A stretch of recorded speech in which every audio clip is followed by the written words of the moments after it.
Hello guys, welcome back to the channel. Welcome back to Chari. Not sorry. We are back with another episode of Sodhu Chepta, and today we have with us MS Raj Garu, the legendary producer and director. అసలు మీ relationship with Devi Sri Prasad sir గురించి చెప్పండి. ఒక స్టేజ్కి వెళ్ళిన తర్వాత ఇంకా నాకే నేను చెప్పాను, రే వర్షం అనే సినిమా తర్వాత నీకు ఒకటో రెండో మూడో చేస్తాను నేను, దాని తర్వాత నేను చెప్తున్నాను నీకు, నువ్వు నా ఫోన్ ఎత్తన స్టేజ్కి వెళ్తావు ఇప్పుడు కూడా ఎప్పుడైనా జాస్తి ఎత్తాడు, ఒక రోజు రెండు రోజుల తర్వాత ఫోన్ వస్తుంది. తను చేసే మంచి జెస్టర్ ఏంటంటే ప్రతి బర్త్డేకి ఆ రోజు తను కాల్ చేసి ఒక వీడియో కాల్, ఇప్పుడు బిజీ ఉంటాడు కదా, రీ రికార్డింగ్ ఇలా ఆర్కెస్ట్రాతో ఉంటుంది, దాంతో హ్యాపీ బర్త్డే పాడతాడు, అందరితో పాడతాడు. ట్యూన్ ఏదో కట్టారంట, అది ప్రభాస్ అన్నకు నచ్చేసి చాలా చెప్పిందంట. దాని తర్వాత వాళ్ళు కార్ ఎక్కి కారులో హైదరాబాద్ మొత్తం తిరిగితే అదే పాట వింటున్నారంట. అవును, చాలా జరిగినాయి ఇలాంటివి.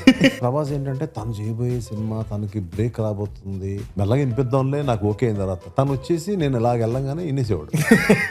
సర్లే బాబా ఎలా ఉంది చెప్పు అంటే, ఎలా ఉంది అని బాబా నేను చూడండి డాన్స్ చేసి చూపిస్తాను. రోడ్ మీదకి వెళ్ళిపోయే స్టేజ్ వచ్చినప్పుడు కూడా మందు తాగేదాన్ని, అమ్మవారు తలుచుకుని నో అని ఏదైతే ఆ సంకల్పం అనుకున్నానో అది ఫైనల్ గా అది అచీవ్ చేయగలిగాను. కాబట్టి వాళ్ళు ఇంకా నేను ఇప్పటికీ ఉన్నాను.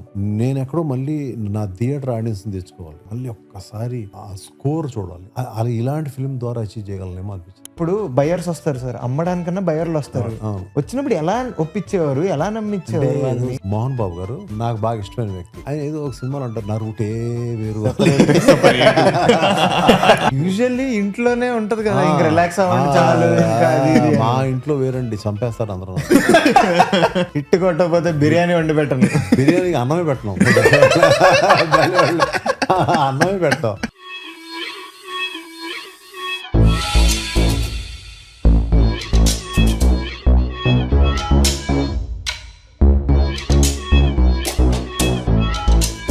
Hello guys, welcome back to the channel. Welcome back to Chari. Not sorry. We are back with another episode of Sodhu Chepta, and today we have with us MS Raj Garu, the legendary producer and director.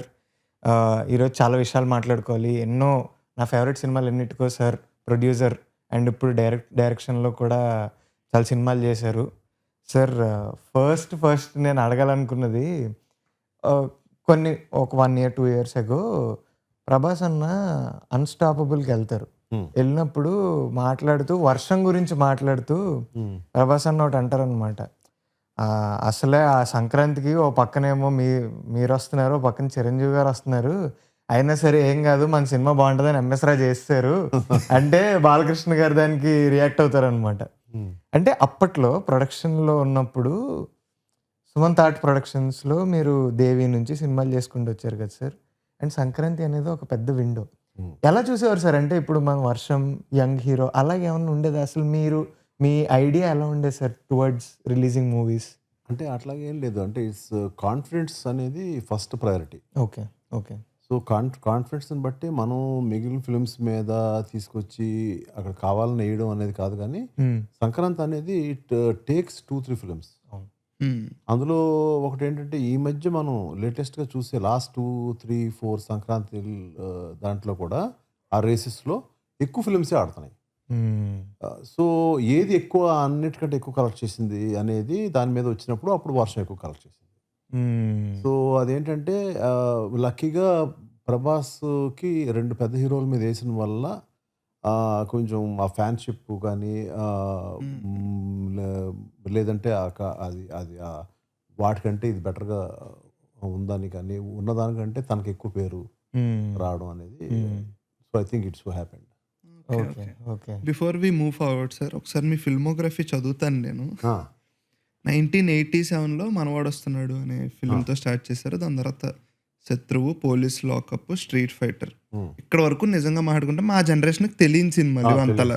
ఇక్కడి నుంచి sir 1999లో దేవి తీశారు.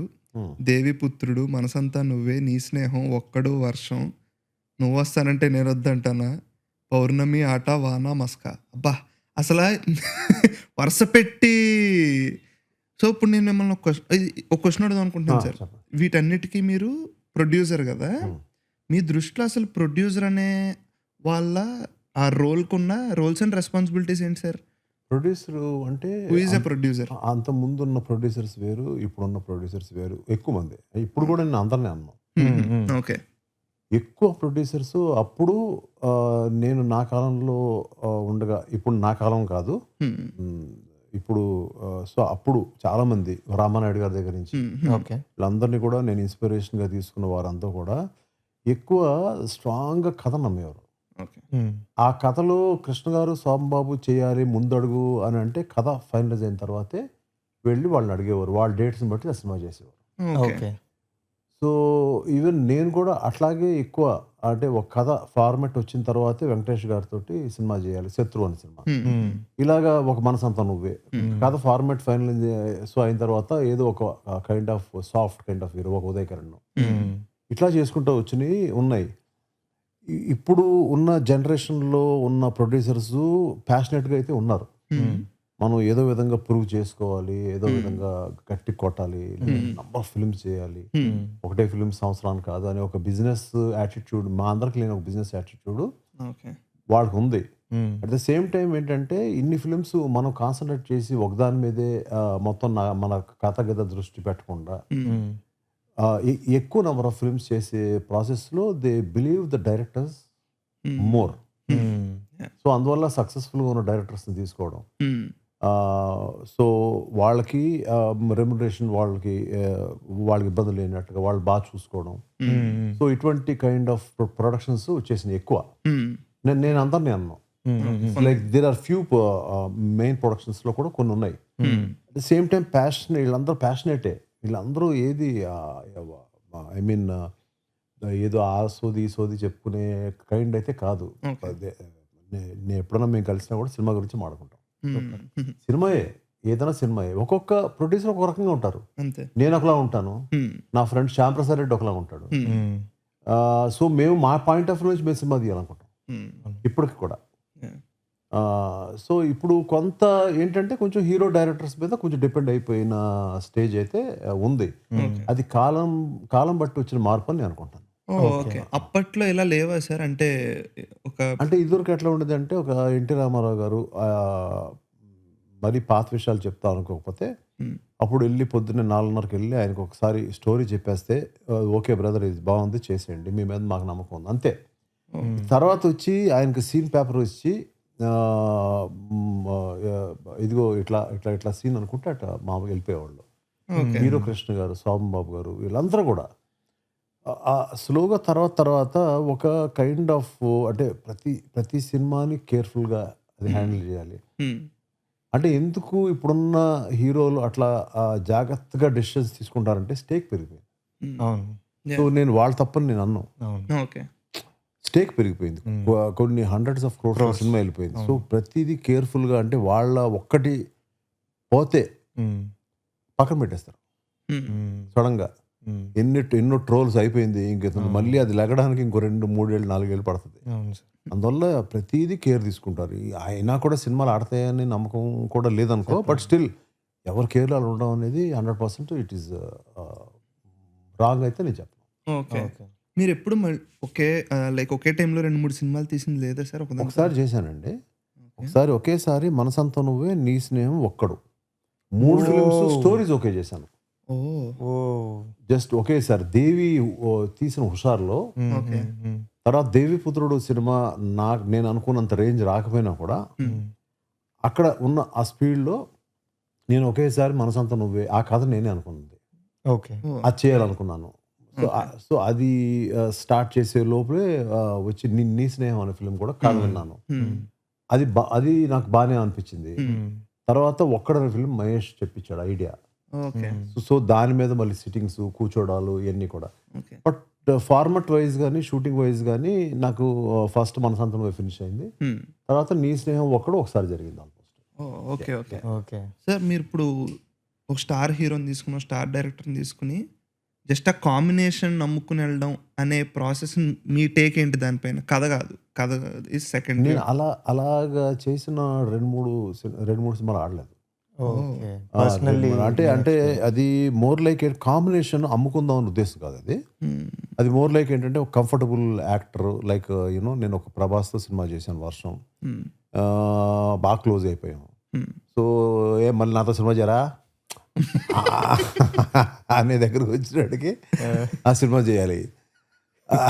అలాగే ప్రభుదేవ ఎన్న sir నా ఎన్న ఉంగ పడం ఇంకో cinema చేయాలి నేను, ఇంకో సినిమా చేసి ఇంకొంచెం ఎక్స్పీరియన్స్ తోటే బయటకు వెళ్ళాలి నేను అనే ఇదిలో ఉన్నప్పుడు, సరే వీళ్ళిద్దరు కాంబినేషన్ బాగుంటుంది అని అనుకుని ఈ కాంబినేషన్ సెట్ చేసి ఇది అమ్ముదాం ఉద్దేశం కాదు.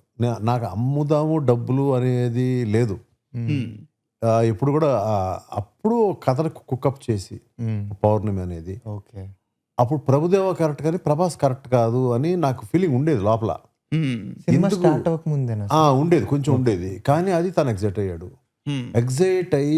కానీ ఎక్కడో తను అనేవాడు, బావా ఇది నేను ఇప్పుడు మన మీరు ఇచ్చిన వర్షం, మీరు తర్వాత రాజమౌళి గారు సినిమా తీశారు ఛత్రపతి, ఆ రెండు వేరే స్కేల్స్లో ఉన్నాయి సినిమాలు రెండు. యాక్షన్ ఇప్పుడు ఆడియన్స్ వేరే ఎక్స్పెక్ట్ చేస్తారు. సో దీనికి అది ఆ కేర్ తీసుకోండి బావా, మీరు నన్ను ఇలాగా స్ట్రాంగ్ హీరోని చేశారు, మీరే ఇంకా దీన్ని ఇంకా పెంచాలి అనే ఉద్దేశంతో ఉండేవాడు. బట్ నాకు కొంచెం యాక్షన్ అంటే కొంచెం యాడ్ చేశాను, అంటే కొంచెం యాక్షన్ ఉంటుంది సినిమాలో.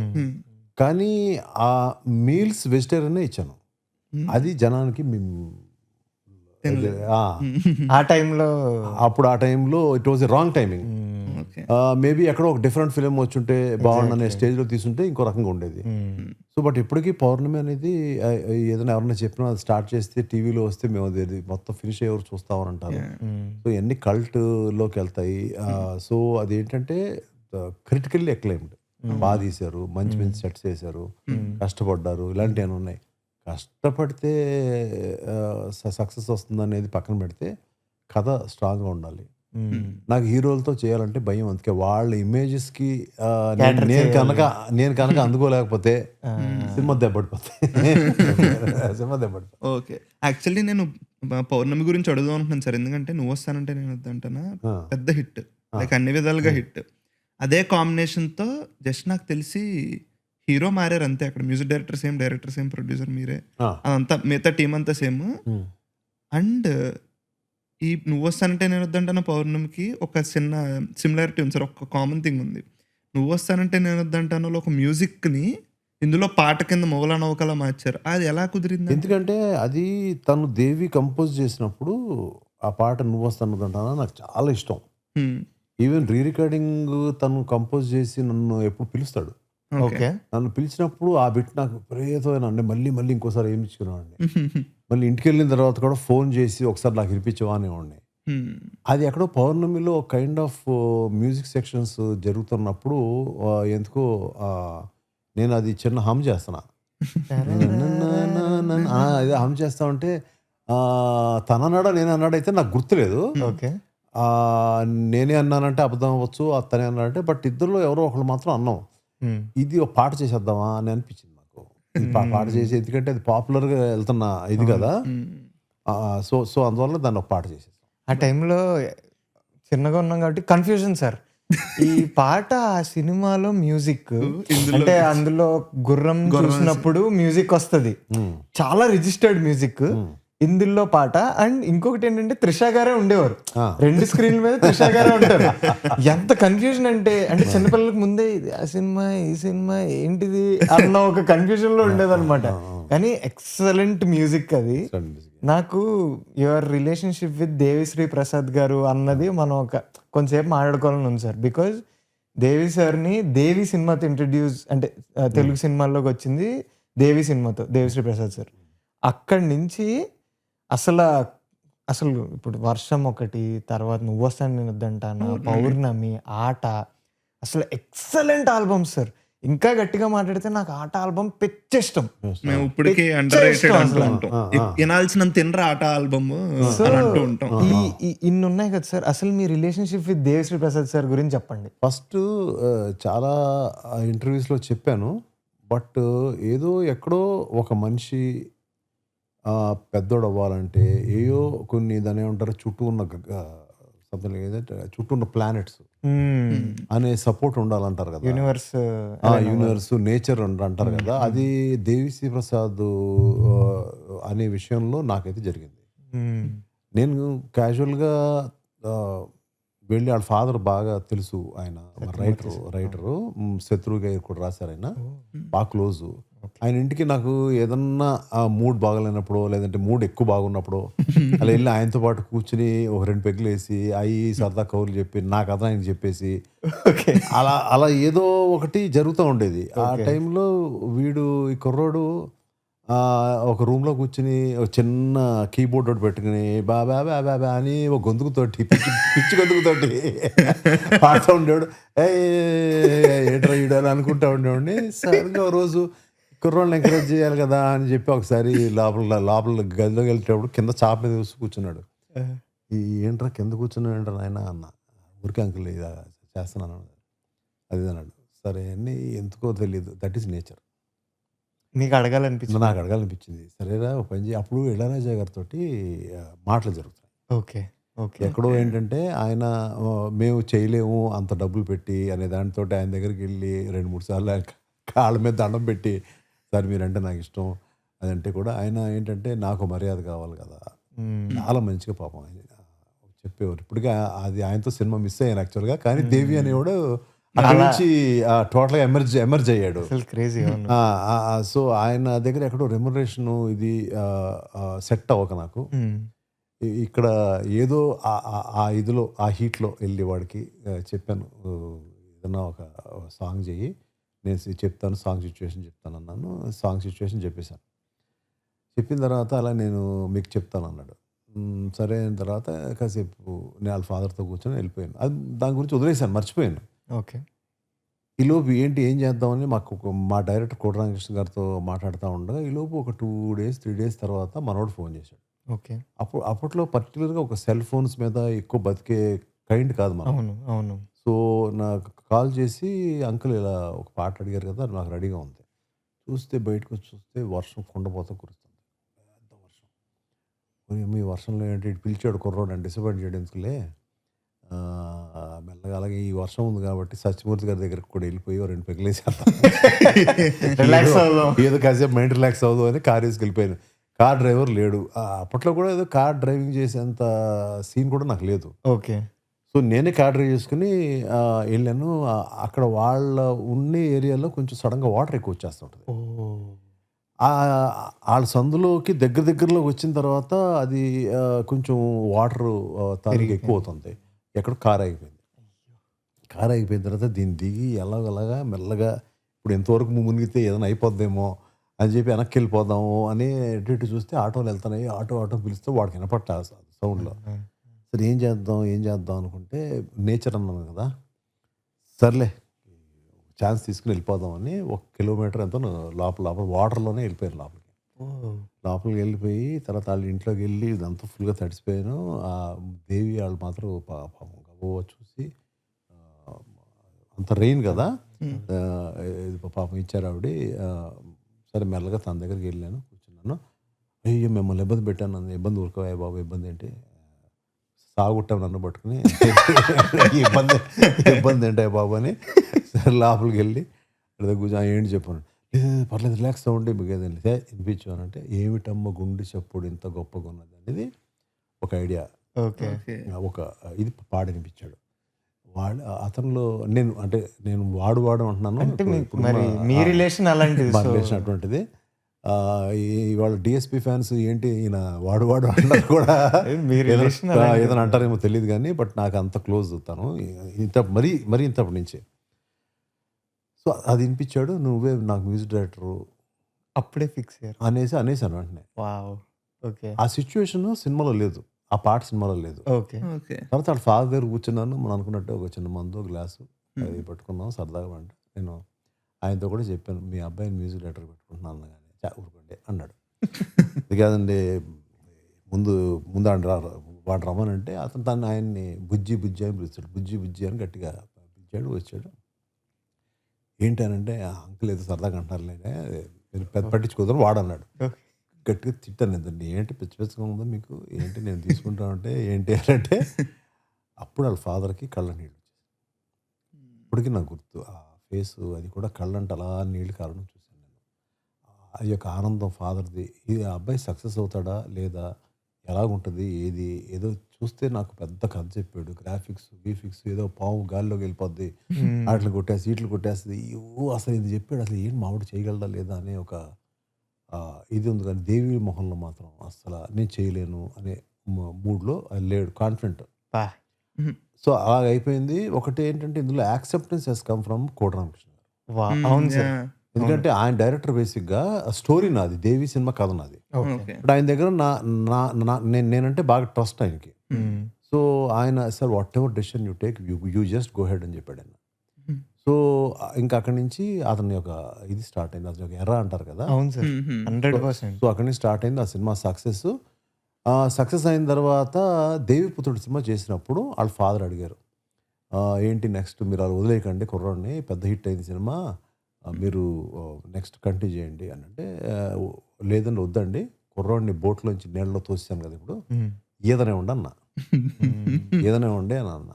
ఎంత ఈదగలిగితే అంత ఈదనే ఉండి, ఏ క్షణంలో నేను అతను పట్టేస్తాను మళ్ళీ వెనక్కి ఏదైనా వస్తే అని. సో నేను నెక్స్ట్ నా ఫిలిమ్స్ నేను తీసుకుంటూ వెళ్తున్నప్పుడు తనకి కొంచెం మంచి మంచి ఫిలిమ్స్ చేశాడు. ఆనందం అని, నాగార్జున గారితో సినిమాలు చేశాడు. కానీ ఎక్కడో తెలియదు, కానీ నేనున్న బిజీలో అంటే వరుసగా మనసంతం ఒక్కడు అలాంటి పెద్ద పెద్ద సక్సెస్లో ఉన్నాను నేను. ఆ టైంలో తను కొంచెం లీన్ పీరియడ్కి ఎందుకు వెళ్ళాడు నాకు తెలియదు. I don't know what. Okay. వెళ్ళినప్పుడు మళ్ళీ తను వాళ్ళ ఫాదరు ఊరికే ఏదో క్యాజువల్గా మాట్లాడతా, మనవాడు కొంచెం ఇదిగా ఉన్నాడు, డిప్రెసివ్గా ఉన్నాడు, అది కొంచెం చూడండి అది అంటే, మనవాడు డిప్రెసివ్గా ఉండే నేను చెప్పాను అప్పుడే, తోసేసాను నీళ్ళలోకి. మంచి మంచి సినిమాలు చేశాడు, అతనిలో టాలెంట్ ఉంది, ఏదో ఒకటి 2 సినిమాలు ఆడకపోతే ఏముంది ఇండస్ట్రీ అలాగా వచ్చి సడన్గా వదిలేస్తుంది, నేను ఉన్నాను కదా అని చెప్పి అప్పుడు ఇమ్మీడియట్గా వర్షం సినిమాకి పెట్టాను. ఇంకా అక్కడి నుంచి తనకి కొంచెం మొండి, కొంచెం మొండి. అంటే తను నువ్వు ఎలాగ ఉండాలి ప్రొడ్యూసర్స్తో, నువ్వు ఎలా డైరెక్టర్స్తో ఉండాలి, నువ్వు అలా మొండిగా ఉంటే కుదరదు, నువ్వు కొంచెం ఫ్లక్చుయేటింగ్గా ఉండాలి అనే దాన్ని నేను మ్యాక్సిమం ట్రై చేసి వర్షంలో అతనికి నేను నేర్పేంత స్థాయి నాకు ఉందో లేదో తెలియదు, కానీ అతనికి మెల్లగా ఇంజెక్ట్ చేశాను. అది అక్కడి నుంచి తన కమర్షియాలిటీ అనేది గట్టిగా స్ట్రాంగ్గా నేర్చుకున్నాడు. I have to be like some commercial మోడ్లో ఉండాలి.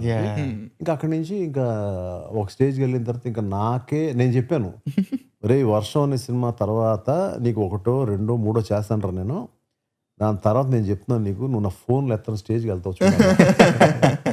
ఇప్పుడు కూడా ఎప్పుడైనా చేస్తే ఎత్తాడు, 1 రోజు 2 రోజుల తర్వాత ఫోన్ వస్తుంది, అప్పుడు తిడతా. అప్పుడు నేను చెప్పాను గుర్తుందా, లేదంకుల్ రీ రికార్డింగ్ టెన్షన్ పెట్టేస్తాను అంకుల్, అది అంకుల్ ఏ చెప్తాను. కానీ అతను ఎవ్రీ ఇయర్ చేసే ఒక మంచి జెస్టర్, నేను సినిమాలు చేసినా చేయకపోయినా తను చేసే మంచి జెస్టర్ ఏంటంటే, ప్రతి బర్త్డేకి, నా బర్త్డేకి May 10th నా బర్త్డే, ఓకే, ఆ రోజు తను కాల్ చేసి ఒక వీడియో కాల్, ఓకే, ఎప్పుడు బిజీగా ఉంటాడు కదా, రీ రికార్డింగ్ ఇలా ఆర్కెస్ట్రా అంతా ఉంటుంది కదా, దాంతో హ్యాపీ బర్త్డే పాడతాడు, అందరితో పాడతాడు.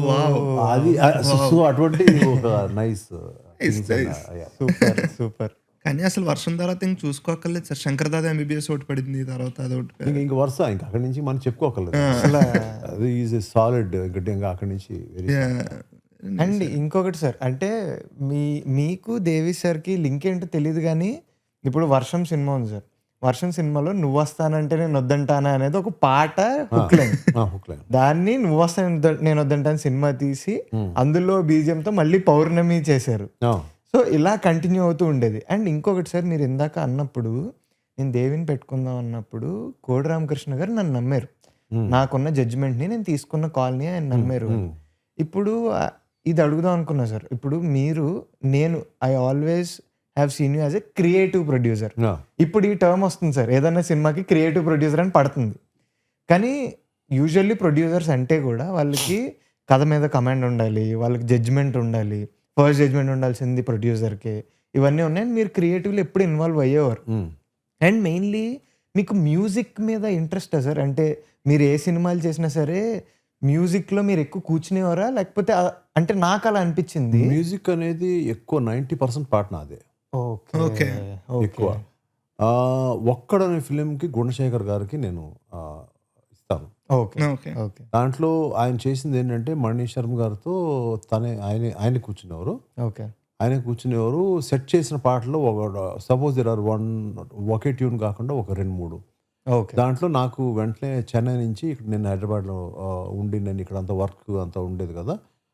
నాకు అక్కడి నుంచి ఆయన ఇచ్చి చూడండి ఇది ఏది బావుంది. ఓకే. ఒకవేళ నేను ఏదైనా రాంగ్ చాయిస్‌కెళ్ళినా కూడా లేదు సార్ ఇది చూడండి కొత్తగా ఉంటది. ఇట్లాంటి ఒక డిస్కషన్స్‌లో మేమిద్దరం కలిసి ఓకే చేసిందే. బట్ ఎక్కువ పార్ట్ నేను I will give it to him. Okay. Yeah! Okay.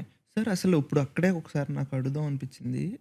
మీరన్నారు కదా! 90% ఆఫ్ ద చాయిస్ నాదే అని చెప్పేసి. ఆ! ఆ చాయిస్ ఎందుకు తీసుకోవాల్సొచ్చింది సార్ 90% మ్యూజిక్? అంటే బేసిక్‌గా కోడి రామకృష్ణ గారితో వర్క్ చేశాను కదా! హ్మ్. నేను ఆయన ఏంటంటే బేసిక్‌గా హి doesn't have any ego. Okay. ఆయన 100%. ప్రొడ్యూసర్ టేస్ట్‌ని ఎక్కువ చూస్తారాయన. ఓహ్! ఓకే. సో, ఆయన వర్క్ చేసింది కూడా గోపాల్ రెడ్డి, ఎస్. గోపాల్ రెడ్డి అని భార్గవ ఆర్ట్స్ గోపాల్ రెడ్డి గారు. ఓకే. నేను శ్యామ్ ప్రసాద్ రెడ్డి గారు. హ్మ్. సో, ఒక టేస్ట్ ఉన్న ప్రొడ్యూసర్‌కి కొంత వదిలేసేవారు ఆయన. ఓహ్! ఎక్కువ శాతం వదిలేసేవారు. ఓహ్! ఓకే. నేను కూడా 'శత్రువు' సినిమా చేసినప్పుడు ఆయన 8, 9 సినిమాలు చేస్తారు ఒకేసారి. వాట్? ఒకటి మార్నింగ్ 7-9, ఇంకోటి అక్కడి నుంచి పరిగెడితే 9:30, 10కి ఇంకొక దగ్గర టిల్ 1:00 అట్లా పరిగెత్తే టైం ఆయన. ఆహ్, ఆ ఆ టైంలో 'శత్రువు' సినిమాకి కీ సీన్స్ మొత్తం మేజర్ సీన్స్ అన్నీ ఆయనే. ఆయన లేకుండా ఇది జరగదు. హుహు. స్టోరీ సైడ్ గానీ, అది కానీ అది కథ నాదే అయినా కూడా ఆయన ఎంతవరకు హెల్ప్ చేయగలరో అంతవరకు ఆయన చేశారు. బట్ కొన్ని యాక్షన్స్ వైజు కొన్ని సాంగ్స్ వైజు హుహు. 'పొద్దున్నే పుట్టింది చందమామ' హ్మ్. లేదంటే 'అమ్మ సంపంగి రేకు' హ్మ్. ఈ కైండ్ ఆఫ్ డ్యూయెట్స్ ఉన్న ఆటిలో మేము ఎక్కడ ఊటీలో తీసినా, బయట ఎక్కడ తీసినా కూడా ఇయన్నీ కూడా నన్ను పిలిచి "నువ్వు హ్యాండిల్ చెయ్యి. నీకేం కావాలో నువ్వు చూసుకో." హ్మ్. సో, లేదంటే యాక్షన్ మాస్టర్ రాజు పెద్ద మాస్టర్ అతను. హ్మ్. "నువ్వు వెళ్లి హ్యాండిల్ చెయ్యి. హ్మ్. ఏదైనా ప్రాబ్లమ్ ఉంటే నా దగ్గర రా. హ్మ్. లేదంటే స్టోరీ పరంగా ఏదైనా కావాలా చెప్పు. నేను ఆ షూటింగ్‌కి వస్తా." అని చెప్పి నన్ను ఎంకరేజ్ చేశారు. అందువల్ల బేసిక్‌గా ఒక డైరెక్టర్ తాలూకు మూడ్‌ని సెట్ చేసింది ఆయనే. ఓకే. హ్మ్. స్టోరీ అనేది ఆయన అప్పటికే I think he has done many films. అప్పటికి పెద్ద డైరెక్టర్. నేను 'శత్రువు' తీసే టైంకి పెద్ద డైరెక్టర్ ఆయన. హ్మ్. చాలా పెద్ద డైరెక్టర్. హ్మ్. ఆయన ఏదో 4, 5 కథలు చెప్పారు. ఇప్పుడు 'శోభన్ బాబు' అని అనుకున్నాం, అయ్యి అనుకున్నాం. కానీ నేను కథ 'శత్రువు' కథ నేను తెచ్చినప్పుడు ఏంటి ఈడు తెచ్చేదని అనుకోలే. బావుంది, భలే ఉంది అది చాలా బావుంది. ఐడియా బావుంది.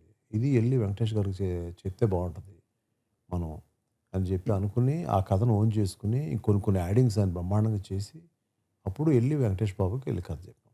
ఆయనకి నచ్చేసింది. హ్మ్. సో, వెంకటేష్ బాబు కూడా అప్పట్లో ఏదో మన ప్రొడ్యూసర్ ఇచ్చాడు కథ అయి ఏమి లేదు. బావుందా లేదా కథ అంతే. హ్మ్. హ్మ్. అప్పుడు సో, అట్లా you know that kind of zeal హ్మ్. నేను ప్రతి ఫిల్మ్‌కి కావాలని నేనైతే ఇన్వాల్వ్ గాల. హ్మ్. ఎక్కువ కథలు ఏంటంటే బేసిక్ కథలు. నేను పేరు ఎవరైనా ఏనివ్వండి. ఓకే. బేసిక్ కథలు ఐడియాస్ ఫార్మేషన్స్ వచ్చినప్పుడు దాని రూట్సు దాన్ని ఇదన్నీ కూడా నేను ఎక్కువ దాని మీద ఫుల్‌గా కాన్సంట్రేట్ చేయడం వల్ల అన్ని శాఖలు ఆల్ క్రాఫ్ట్స్ ఓకే. మీద మెల్లమెల్లగా స్టార్ట్ అయిన కమాండ్‌ని అందరూ రెస్పెక్ట్ ఇచ్చేవారు నా దగ్గర. ఓకే. ఎవరు డైరెక్టర్ అయినా కూడా నాకు ఈ క్రాఫ్ట్ తెలుసు అనే ఉద్దేశంతోటే వాళ్ళు వచ్చినోళ్ళు ఎవరైనా కూడా వాళ్ళు నేర్చుకోవడానికే ప్రయత్నం చేశారు తప్ప ఇతనెవడు నాకు చెప్పడానికి వీళ్ళెవరు అనేది లేదు. బట్ నేను ఎప్పుడు పెద్ద డైరెక్టర్స్‌తో కూడా ఎక్సెప్ట్ మా గుణశేఖర్ గారు ఒకరు తప్ప ఇంకెవరితో కూడా నేను కూడా వర్క్ చేయలే. అందరిని ఇంట్రొడ్యూస్ చేసినోడినే అవును సార్. లేదంటే ఏదైనా బ్యాడ్ షేప్‌లో ఉంటే తీసినోడిని తప్ప. సో, మేమందరం ఒకటనే లాగానే వర్క్ చేసాం. కొలాబరేటివ్‌గా. Yeah! It was like a collaboration. మీకు అన్ని క్రాఫ్ట్స్‌లో పట్టుంది కాబట్టి వాళ్ళు కొంచెం అటు ఇటు కూడా చేయలేరు. ఆ ఆప్షన్ కూడా లేదు ఆళ్ళకి. పట్టుందని నేను పూర్తిగా అనను. ఓకే. ఎప్పటికప్పుడు నేర్చుకునే ప్రాసెసే కదా! అచ్చా! యాహ్! ఎప్పటికప్పుడు నేర్చుకునే ప్రాసెస్. లేదంటే అన్ని హిట్లు ఇచ్చేస్తాను కదా! Very nice. సో, అదే సార్ ఇప్పుడు ఈ ఈ ఫేజ్‌లో ఎర్లీ 2000s ఈ ఫేజ్‌లో ఉన్నప్పుడు సార్ ఒక you worked with a person like Gunasekhar garu. ఎవరికైతే ముందు హిట్లున్నాయో and you also happen to introduce Shobhan garu కానీ, శోభన్ గారు ఒక న్యూ డైరెక్టర్ ఆ టైంలో శోభన్ గారు కానీ, లేకపోతే మన సంతా నువ్వేతో విఎన్ ఆదిత్య సార్ గానీ, ఇలాగా ప్రభుదేవా సార్‌ని గానీ, ఇలాగ రిలేటివ్‌లీ న్యూ డైరెక్టర్స్‌తో కూడా వర్క్ చేశారు కదా సార్. అప్పుడు ఈ కొలాబరేషన్ అనేది at any point of time కొంచెమన్నా డిస్కషన్స్ వస్తాయి కదా సార్. ఇప్పుడు ఫర్ ఎగ్జాంపుల్ ఒక డైరెక్టర్ ఉన్నారు. ఆయనకి కూడా ఒక సర్టెన్ ఆ పర్టిక్యులర్ క్రాఫ్ట్ ఫర్ ఎగ్జాంపుల్‌గా చెప్తున్నా మ్యూజిక్ అనుకుందాం. మ్యూజిక్ మీద ఆయనకి చాలా ఇంట్రెస్ట్. నాకు నచ్చిన ట్యూన్‌లు కొట్టించుకోవాలి. నాకు నచ్చిన లిరిక్స్ రాయిపించుకోవాలి. ఈ ఈ లిరిక్స్‌ని అలా అని ఆయన అనుకున్నారనుకుందాం.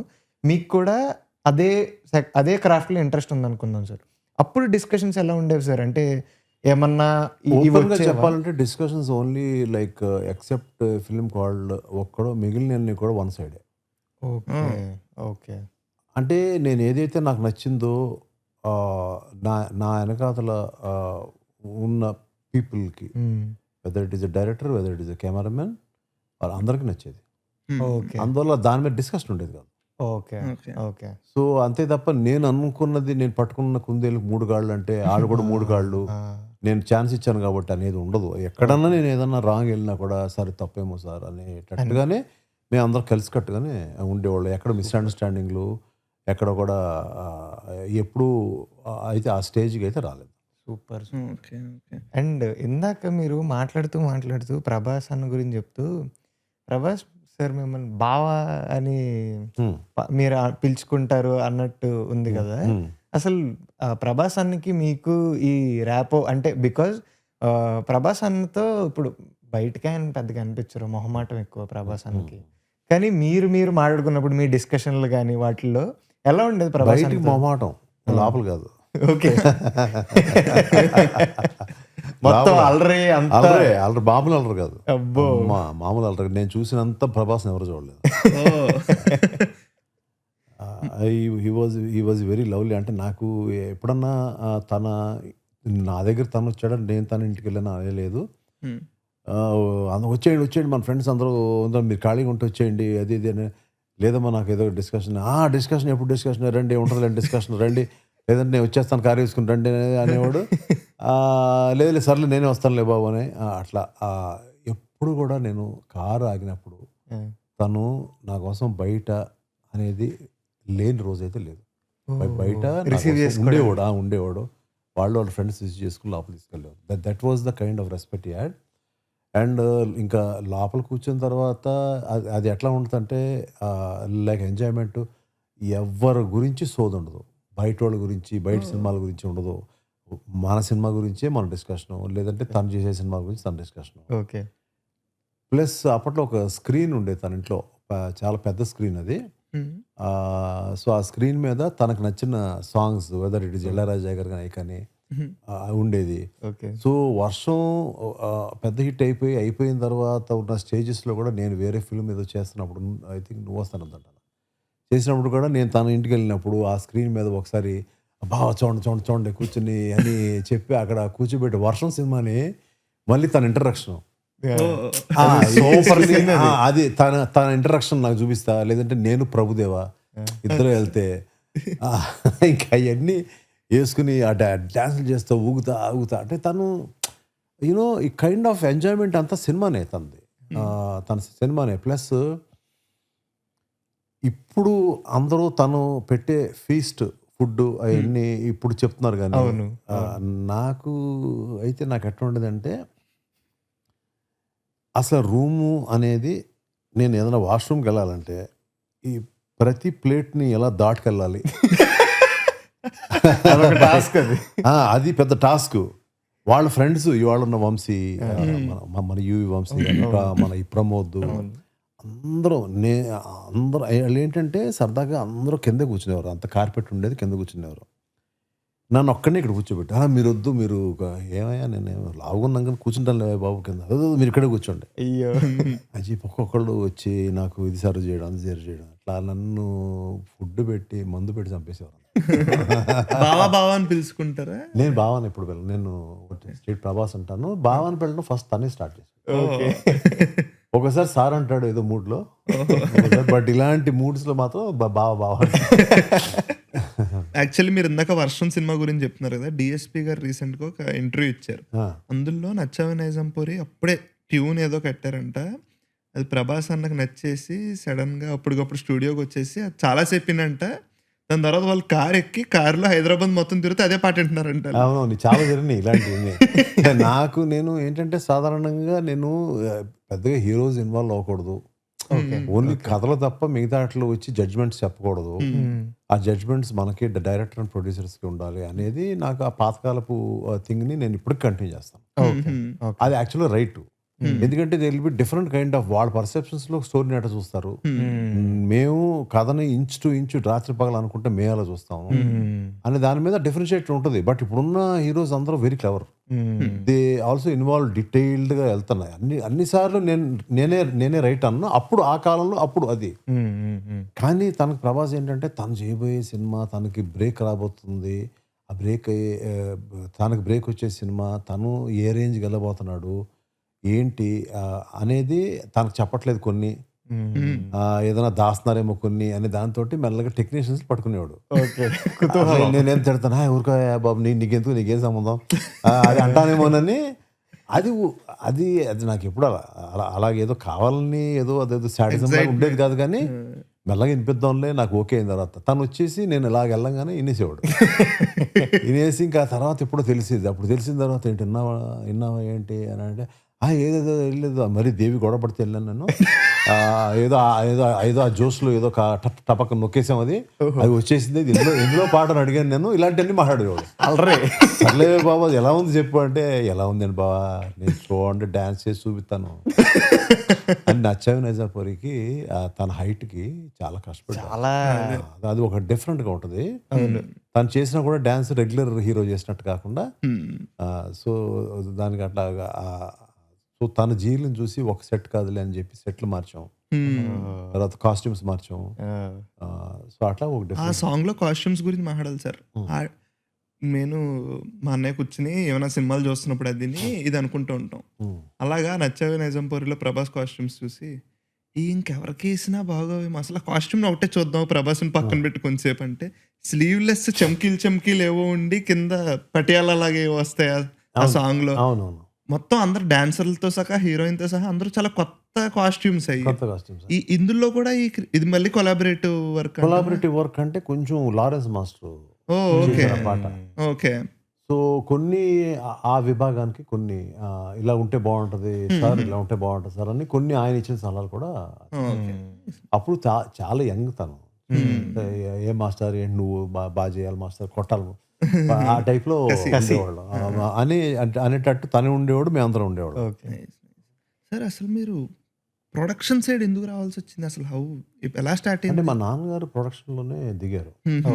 So he was land lord.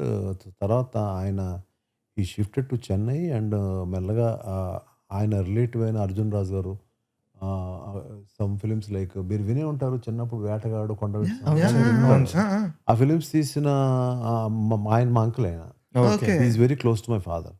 So ఆయన ఫిలిమ్స్ తీయడం చూసిన తర్వాత, ఆయన సక్సెస్ చూసిన తర్వాత మనం కూడా దిగుదాం అని కొంచెం చేతులు కాల్చుకున్నారు. కొంచెం ఇబ్బంది పడ్డారు, కొంచెం హెల్త్గా ఇబ్బంది పడ్డారు. మేము ఆయన్ని వద్దు నో అని చెప్పి అట్లా ఆయన కొంచెం హోల్డ్లో పెట్టి ఆయన కొంచెం రిలాక్స్ చేపించి, తర్వాత we have lost some money out of it. దాన్ని ఎలాగోలాగా వెనక్కి తెచ్చుకోవాలని నేను నా మొత్తం ఎడ్యుకేషన్ ఫినిష్ అయిపోయిన తర్వాత so I started off my. West Godavari కదా సార్ మీది? ఎక్కడండి? Tadepalligudem. Okay sir. Coming to ఒక మీ ఫిల్మోగ్రఫీలో ఒక ల్యాండ్ మార్క్ ఫిలిం మనసంతా నువ్వే. మనసంతా నువ్వే 2 థింగ్స్ సార్. ఒకటి అప్పట్లో లవ్ స్టోరీస్ అన్న దాంట్లో చిన్నప్పుడు హీరో హీరోయిన్ ఫ్రెండ్స్, అండ్ అప్పట్లో హీరో హీరోయిన్ ఫ్రెండ్స్ అంటే ఒక టైర్ పట్టుకుని తూనీగా అనేది ఒక కల్చర్ అయిపోయింది. ఇప్పటికీ ఎవరైనా చిన్నప్పటి నుంచి లవ్ స్టోరీ అంటే తునిగా లవ్ స్టోరీ అంటారు. And you happen to put it for Sumanth Ashwin నన్ను ఎప్పుడైతే వచ్చే తునిగా అనే సినిమా వచ్చింది. సో తునిగా నుంచి ఆ క్లాక్ సౌండ్ మ్యూజిక్ నుంచి పాటలు, అందులో ఉదయ్ కిరణ్ గానీ లేకపోతే రీమా సేన్ గారు కానీ, మెయిన్లీ సునీల్ అన్న కామెడీ కానీ సూపర్, అసలు సూపర్ అంటే సూపర్. ఇక్కడ 2 విషయాలు. ఒకటి ఆ లవ్ స్టోరీ, అప్పట్లో మీ లవ్ స్టోరీస్ అనేది ఒక ట్రేడ్ మార్క్, ఆ లవ్ స్టోరీ. ఇంకోటి సునీల్ అన్న కామెడీ అందులో. ఈ 2 ఎలా బ్లెండ్ చేసేవారు సార్? ఇప్పుడు మీరు కథ అనుకున్నప్పుడు ఇప్పుడు సునీల్ అన్న క్యారెక్టరే సినిమా మూడ్కి ఎంటైర్లీ డిఫరెంట్ ఉంటుంది, కంప్లీట్లీ డిఫరెంట్ ఉంటుంది. అది కాన్షియస్ గా అలా వచ్చేదా ఎలా? బేసిక్ గానే లవ్ స్టోరీతో పాటు కొంచెం కామెడీ అనేది ఒక ఎలిమెంట్ ఉండాలి అని దాంతో కొంచెం సునీల్ని గట్టిగా అనే కొంచెం పట్టుపట్టి ఎక్కువ డేట్లు తీసుకుని ఓకే. ఓకే. ఇక్కడ ఉండాలి, ప్రతి సీన్‌లో నువ్వు ఉంటావు అని అతన్ని అప్పుడే తనకి నువ్వే కావాలి ఇలాంటి 1, 2 ఫిల్మ్స్ హ్మ్. వచ్చి తను సక్సెస్‌ఫుల్‌గా జస్ట్ స్టార్ట్ అయింది కెరియర్. హ్మ్. అప్పుడు ఆ టైంలో మొత్తం నాకు కావాలి. ఈ 2, 3 హ్మ్. మంత్స్ నువ్వు మాతోటే ఉండాలి ఓకే. అని తనకు చెప్పి హీరోతో పాటు ఈక్వల్ రెమ్యునరేషన్ ఇచ్చాం. అబ్బో! అబ్బో! అంటే రెమ్యునరేషన్ లెస్ అయినా కూడా హ్మ్. అదే. కూడా అతనికి ఆల్మోస్ట్ లైక్ ఈక్వల్ రెమ్యునరేషన్ ఇచ్చాం. అండ్ తను చేసిన కాంట్రిబ్యూషన్ కానీ, హ్మ్. సో దానికి బేసిక్‌గా మా టీమ్ సైడ్, రైటింగ్ సైడ్స్ అని కానీ, వాళ్ళు చేసిన కాంట్రిబ్యూషన్ కానీ, ఆ కైండ్ ఆఫ్ జోక్స్, ఎంటర్‌టైన్‌మెంట్ అవి కూడా దట్ వాస్ వెరీ చాలా అప్పట్లో very far superior kind of. So hmm. ఎప్పుడైతే ఈ బ్లెండ్ ఆఫ్ లవ్, ఫీల్ హ్మ్. హ్మ్. అనేది నేను ఎక్కువ కాన్సంట్రేట్ చేశాను దాని మీద. హ్మ్.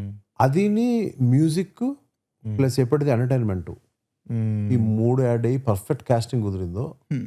ఇంకా అక్కడి నుంచి అది it's like 14 times of the cost cinema చేసేసింది.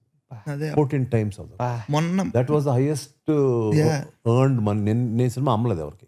మీరే ఓన్ రిలీజ్ రిలీజ్. నేను ఓన్ రిలీజ్ చేశాను. 14 టైమ్స్ అబ్బా! వచ్చింది. అబ్బబ్బా! మొన్న కూడా నేనేదో పోస్ట్ చూస్తున్నాను సార్. 'మనసంతా నువ్వే' గురించి 10 స్లైడ్‌లు ఒకతను రాసాడు. కలెక్షన్స్ ఏవో అటు ఇటుగా ఇన్ని రోజులు ఇన్ని సెంటర్‌లో ఆడింది. అప్పట్లో అసలు 'మనసంతా నువ్వే' చేసిన ఇదేంటని రాసుకుంటూ వచ్చాడు. మాకు హిట్ అని తెలుసు గానీ మరీ అంత ఫెనామినన్ అని తెలీదు అప్పట్లో. అండ్ సార్ కొంసేపు ఇక్కడ ఆగి 'సునీల్ అన్న' కామెడీ గురించి మాట్లాడుకుందాం. నాకో డౌట్ ఉంది సార్ జెన్యూన్‌గా.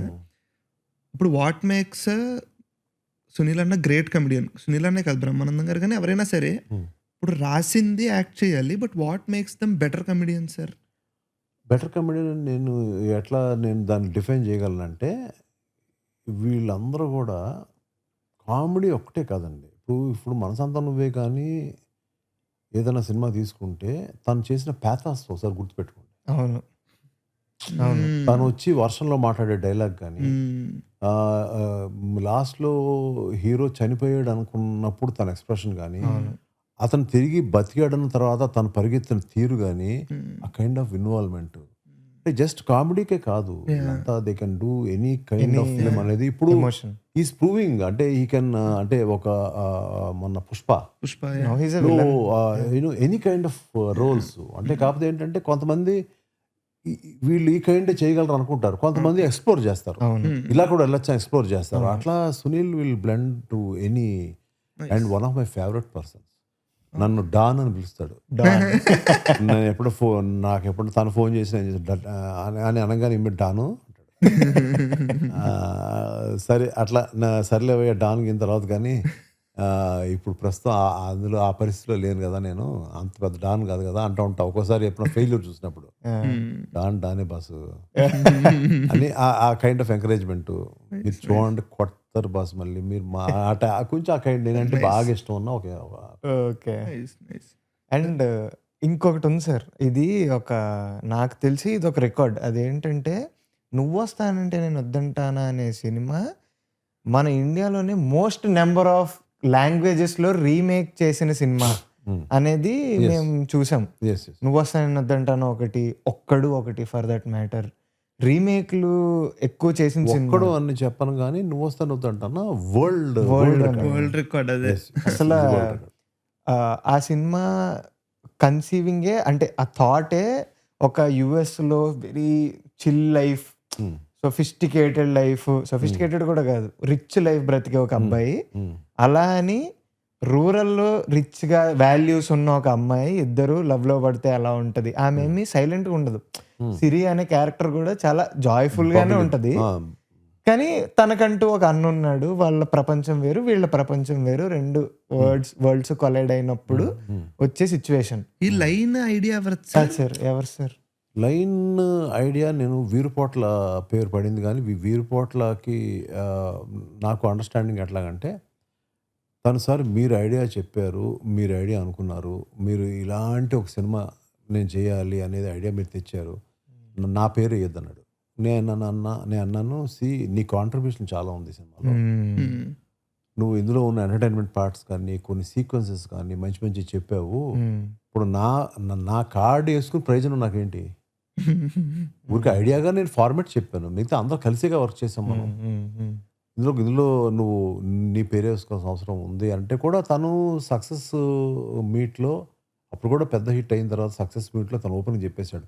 ఇది నా పేరేసారు కానీ క్రెడిట్ అంతా ఎంఎస్ రాజు గారిది. తర్వాత ఆ రోజు రాత్రి తిట్టా. ఎందుకు అలా అన్నావయ్యా? అది కాదు కదా! అంటే ఇట్స్ లైక్ పేరు ఎవరిదని పక్కన పెడితే హానెస్ట్‌గా it's like it is everybody's contribution. అందులో మా పరుచూర్ బ్రదర్స్ వీళ్ళందరూ లేకుండా ఎన్ని పాసిబిలిటీస్ అనేది not easy to make kind of. Sir ఇక్కడ పరుచూరి బ్రదర్స్ ఆయన చాలా స్టోరీస్ చాలా సినిమాలకు వర్క్ చేశారు కదా వాళ్ళిద్దరు. నువ్వు వస్తానంటే నేను వద్దంటాను సినిమాకి వచ్చేసరికి ఫర్ ఎగ్జాంపుల్ మీరు ఐడియా చెప్పారు అనుకుందాం, దానికి వీరుపోట్ల గారు హీ మేడ్ ఇట్, దాన్ని ఏమంటారు మెటీరియలైజ్ చేయడం దాంట్లోనే కానీ చాలా ఎడిషన్స్ దాంట్లో కానీ హెల్ప్ చేశారు. పరుచూరి బ్రదర్స్ ఇన్వాల్వ్మెంట్ ఎలా సార్ ఈ స్టోరీలో కానీ రైటింగ్ లో కానీ? బేసిక్ స్టోరీ రాంగ్ వెళ్ళకుండా చూస్తారు. బేసిక్ స్టోరీ అనేది more important, plus dialogue. Dialogues okay. So dialogue వాళ్ళు ఎప్పుడు కూడా ఒక ఫస్ట్ వర్షన్ ఇచ్చేస్తారు. ఓకే. ముందు ఏది షూటింగ్ స్టార్ట్ అవ్వక ముందు ఒకటి ఇచ్చేస్తారు వర్షన్. ఓకే. ఆ పుస్తకం తీసుకుని నువ్వు వస్తాను వద్దంట నా సినిమాని నేను అప్పుడు సడన్గా అమెరికా వెళ్ళిపోయాను ఎక్కడికో, ఇది చిన్న హాలిడే కోసం. ఓకే. స్లోగా చేద్దాంలే మెల్లగా. అందులో ఏంటి యాక్టర్స్ కూడా పెద్ద మనకి ఇబ్బందికరమైన యాక్టర్స్ కాదు కదా. ఈ ఫ్లైట్లో వెళ్ళేటప్పుడు కానీ అటు నుంచి వచ్చేటప్పుడు కానీ అక్కడ ఉన్న ఆ 1 month కానీ ఈ పుస్తకం చదువుతూ ఉండేవాడిని. ఏ కైండ్ ఆఫ్ మ్యూజిక్ చేద్దాం, ఎలా చేద్దాం అని ఆలోచిస్తూ ఉండేవాడిని. రకరకాల మ్యూజిక్స్ వింటూ ఉండేవాడిని. అవన్నీ దేవికి పంపుతూ ఉండేవాడిని.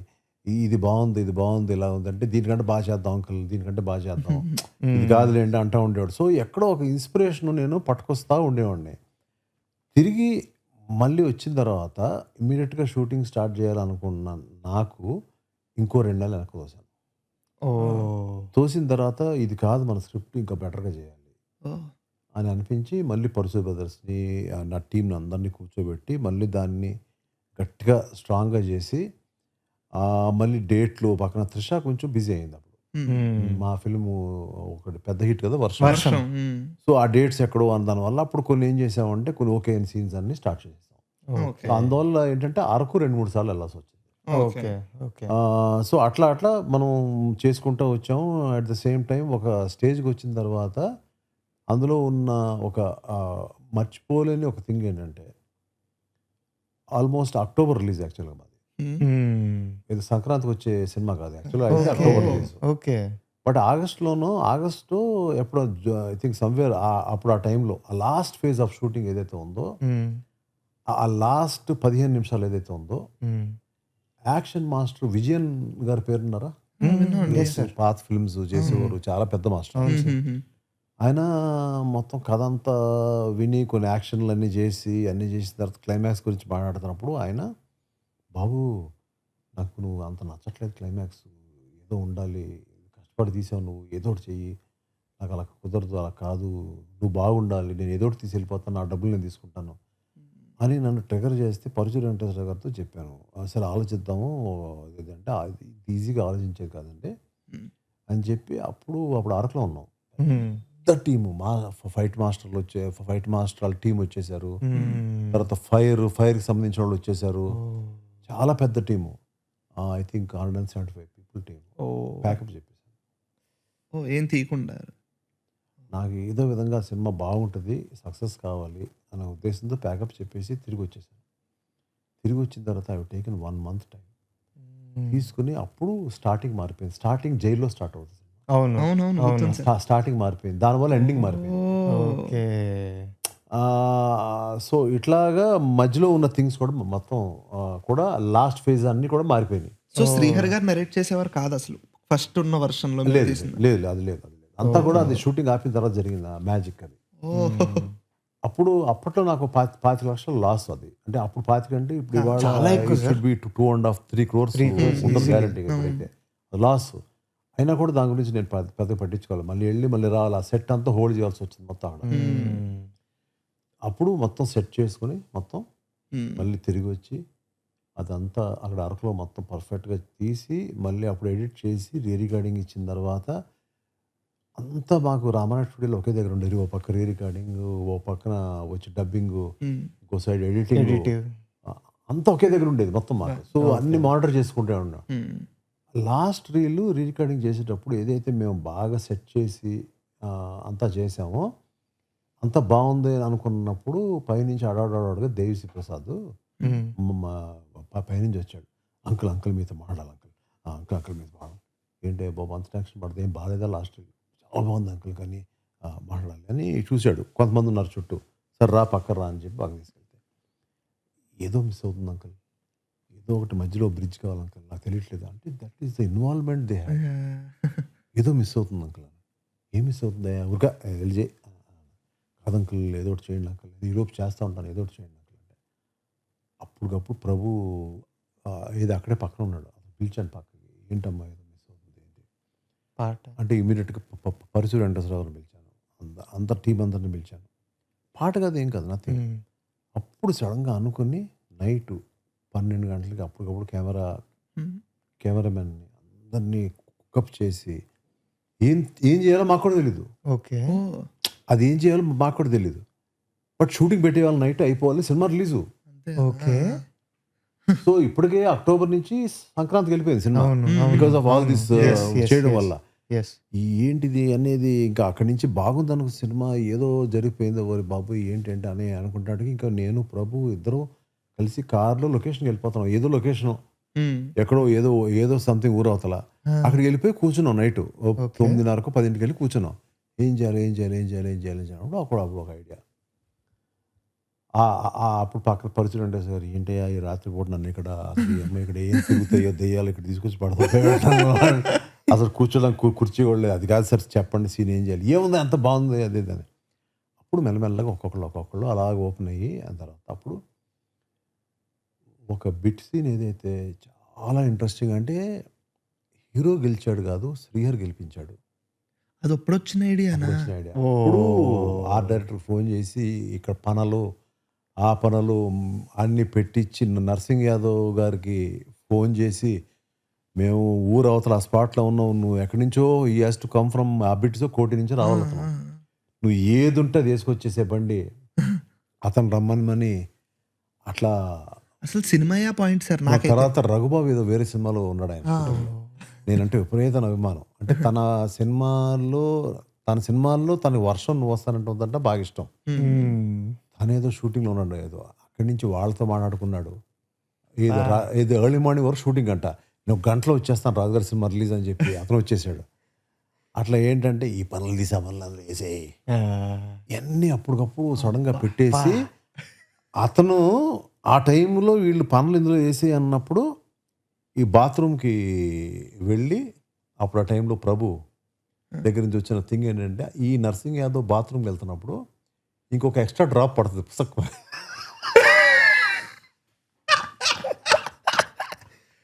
అది నాకు చెప్పలేదు, తను తీస్తున్నాడు, సరే తీసే ప్రభు అని చెప్పి పక్కకి వెళ్ళి టెక్స్ట్లో ఆకలి పక్కన, పొద్దున్న 3 అయింది 4 అయింది ఆకలేస్తుంది, అది తీసాడు. వచ్చాము వెంటనే మార్నింగ్ 5 గంటలకి దాన్ని ఫిలిం కదా, ఫిలిం వాష్ చేసేసి మళ్ళీ అక్కడికి వచ్చాము. అసలు నిద్ర లేదు మాకు, వచ్చాము అక్కడ ఎడిటింగ్ రూమ్లో. ఆ లాస్ట్ డ్రాప్ పుస్తకం దగ్గర నేను నవ్వేశాను. అప్పటి వరకు దేవి అక్కడే ఉన్నాడు, వెయిట్ చేస్తున్నారు, అక్కడే వెయిట్ చేస్తున్నాడు, మొత్తం ఆర్కెస్ట్రా అంతా వెయిట్ చేస్తుంది. అది వచ్చి దాన్ని కలిపి అది అక్కడ పెడితే ఆర్కెస్ట్రా మొత్తం ఆ లాస్ట్ డ్రాప్కి ఆ సీక్వెన్స్కి మొత్తం క్లాప్స్ కొట్టారు. అంటే that was the passion and team what we had. Sir మీకు do you miss Srihari garu? అంటే అసలు ఆ సినిమాలో he is the core for that film. ఆయనది ఒక షాట్ ఉంటుంది సార్, మన పరుచూరి సారు సినిమాలో, అరే నువ్వు పట్టం తీసుకొని పట్టభద్రుడు రా అన్నప్పుడు ఒక నవ్వుతారు ఆయన. అసలు that defines the whole film for me. అసలు ఆయన ఆ నవ్వు కాదు కానీ ఫస్ట్ అంతకుముందు నా ఫిలిమ్స్లో ఏదో రౌడీగా చిన్న క్యారెక్టర్ ఒకటి చేశారు, కానీ తర్వాత ఈ క్యారెక్టర్ని ఆయనకి ఇద్దాం అనేది ఇప్పుడు ఆయన లైఫ్ కూడా ఆ సినిమా టర్న్ చేసింది సార్, డెఫినెట్లీ. సో ఆ థాట్ ఆయన పెట్టాలనే థాట్ ఎంతమంది ఆ రోజు వాళ్ళకి రైట్ అనిపించిందో రాంగ్ అనిపించిందో, నాకైతే రైట్ అనిపించింది. ఒక హీరోయిన్గా అన్నగా అనేది పెట్టినప్పుడు నేను ఆయన ఇంటికి వెళ్ళాను. ఇంటికి వెళ్ళి స్టోరీ ఐడియా మొత్తం అంతా, అంటే నేను చెప్తే అలా చెప్తాను, స్టోరీ ఐడియా చెప్తానని చెప్పి 1.5-2 అవర్స్లో చెప్తాను మొత్తం కదా.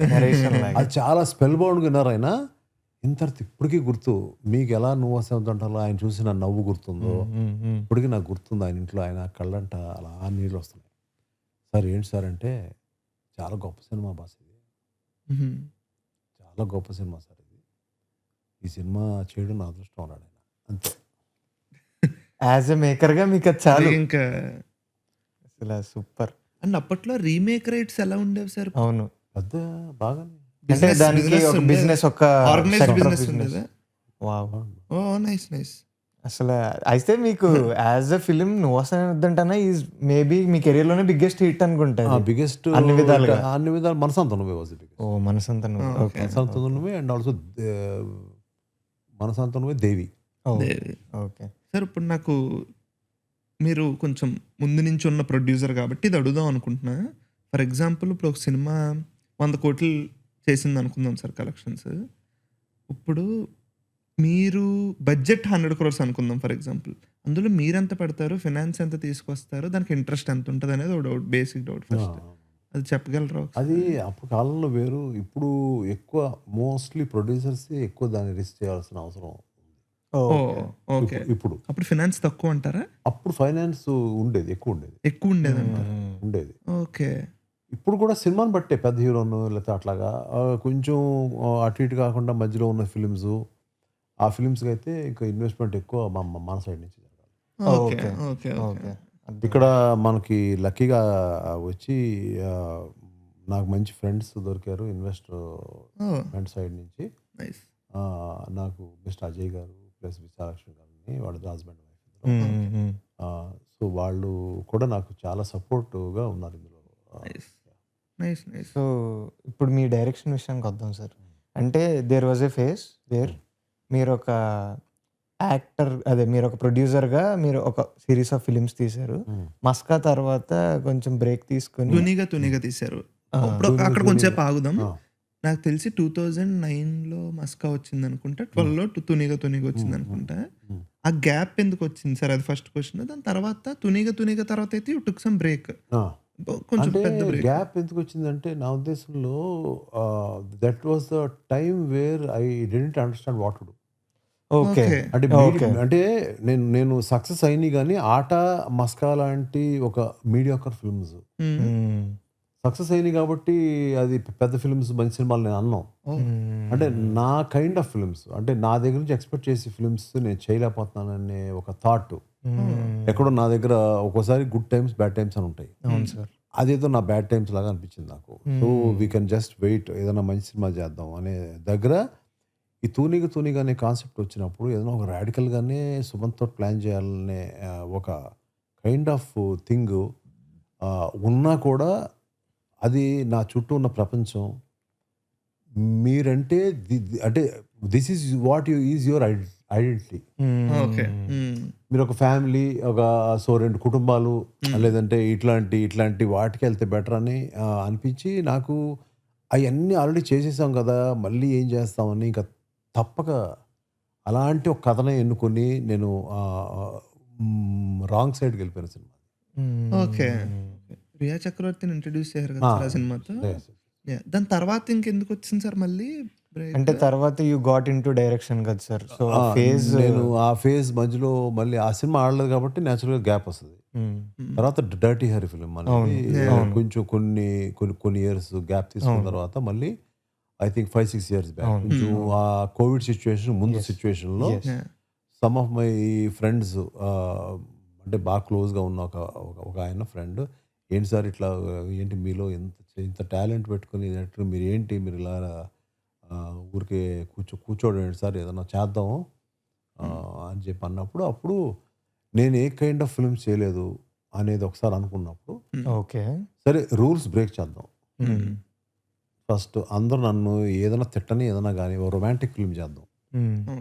బట్ నా కైండ్ ఆఫ్ ఒక లేడీ ఎలా సఫర్ అయింది, ఒక వైఫ్, ఇవన్నీ కూడా ఉంటా కొత్త రకంగా ఒక వైఫ్ వేసి ఒక సెక్ష హస్బెండ్కి అనే దాన్ని పాయింట్గా పెట్టుకుని, అంటే ఇంతకుముందు బేసిక్గా న్యాయం కావాలి లాంటి సినిమాలు ఎప్పుడో నా చిన్నప్పుడు వచ్చినాయి. అంటే నా చిన్నప్పుడు అంటే మరీ చిన్నప్పుడు కాదు, ఒక 18 years 19 years ఆ ఏజ్లో వచ్చినాయి. అవన్నీ కొంచెం రాడికల్గా ఉంటాయి.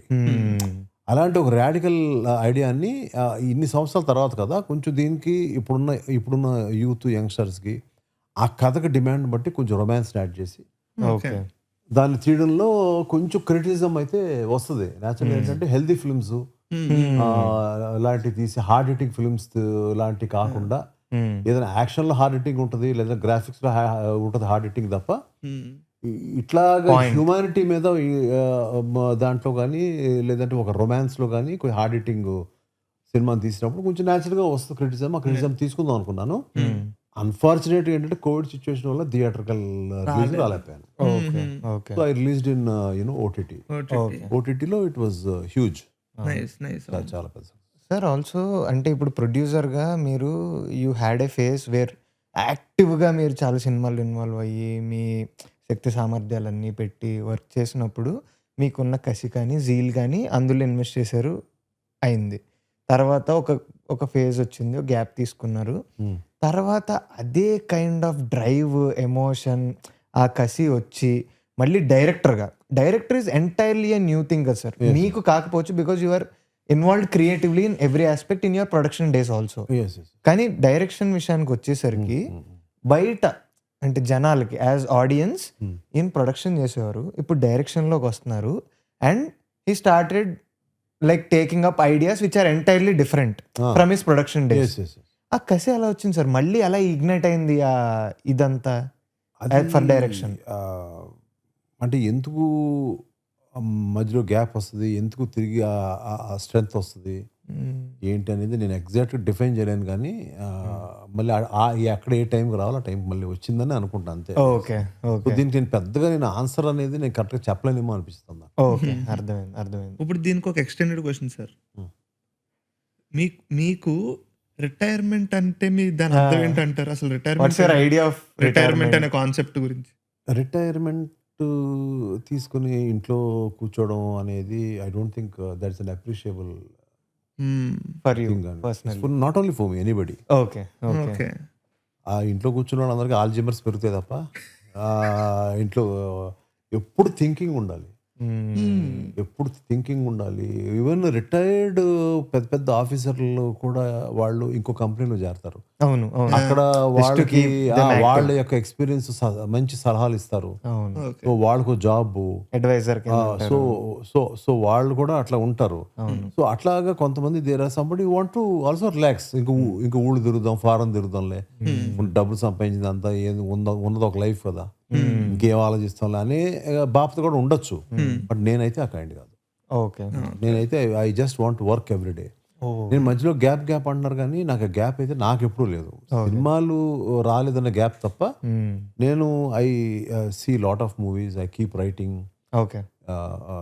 ఈ ఫిలింలో ఎక్కడ ఏ స్ట్రెంగ్త్ ఉంది, సో ఈ స్ట్రెంగ్త్ ఎందుకు వచ్చింది, ఏ సీన్ నుంచి సినిమాని తిప్పాడు, ఏ డైలాగ్ వల్ల మనకి బాగా హై వచ్చింది, ఈ అనలైజేషన్ అంతా నేను రోజు ఉంటుంది. Everyday, it's everyday process. ఇప్పుడు దానికి 2020 తర్వాత కోవిడ్లో ఆడియన్స్ సినిమాని చూసే విధానం మారిందని అంటారు కొంతమంది. ఇంకోటి ఏంటంటే కొత్త రకమైన సినిమాలు రావడం స్టార్ట్ అయినాయి అంటారు కదా సార్. మీకు లాస్ట్ కోవిడ్ టైం నుంచి ఇప్పుడు వరకు బీట్ ఎనీ లాంగ్వేజ్ మీరు చూస్తానన్నారు కాబట్టి అడుగుతున్నా, మీకు బాగా నచ్చిన సినిమాలు ఏమైనా చెప్తారా? మహానటి. అంత ముందు కానీ తర్వాత నచ్చిన దాంట్లో నాకు బాగా మహానటి. ఓకే ఏం నచ్చింది అంటారు సార్ దాంట్లో మీరు? ఎందుకంటే అందరికీ ఏం నచ్చింది అదే అంతే అంటారు.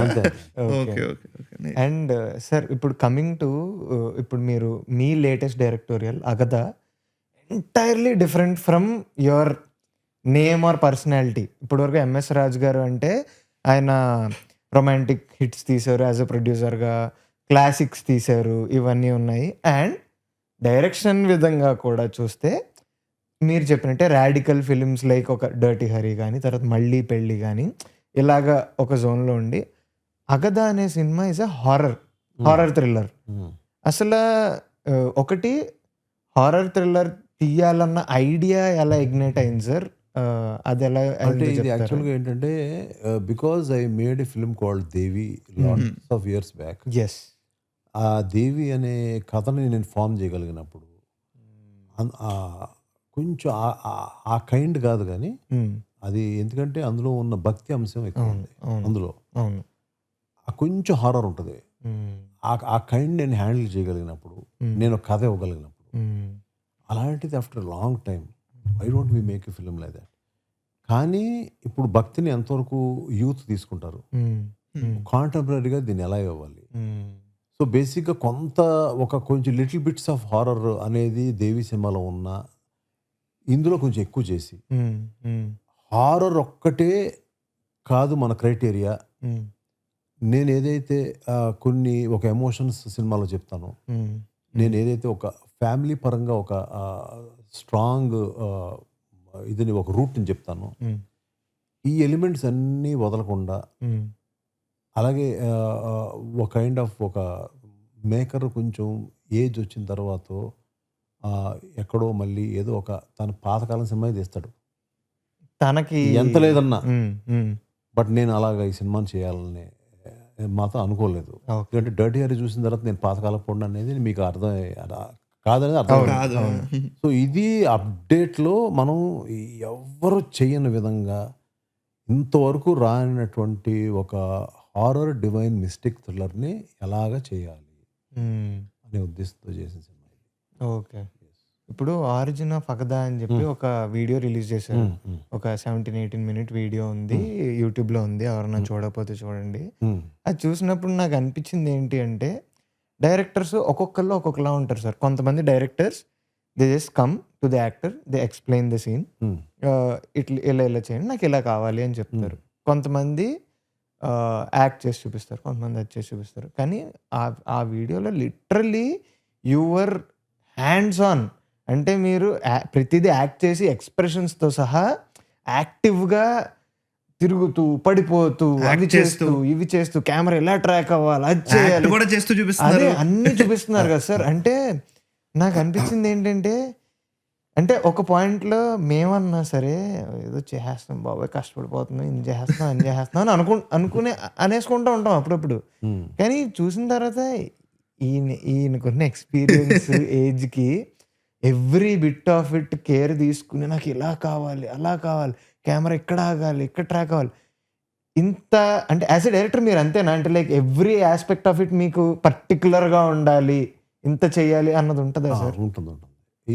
ఇదంతా నాకు ఎక్కడ నుంచి ట్రిగర్ అంటే, ఒక మనసంతలో చేసిన ఒక kind of lot of my film వర్షం కానీ అన్నీ కూడా ఒకవేళ శోభన్ లాంటి ఉంటే కూడా తనకి నేను క్రియేట్ చేసిన కథ కాబట్టి, నేను క్రియేట్ చేసిన సీక్వెన్సెస్ కాబట్టి, తను ఏదైనా నేను అనుకున్నది దగ్గరగా లేకపోతే తను తీసేది నన్ను పక్కనే కూర్చోబెట్టుకునేవాడు.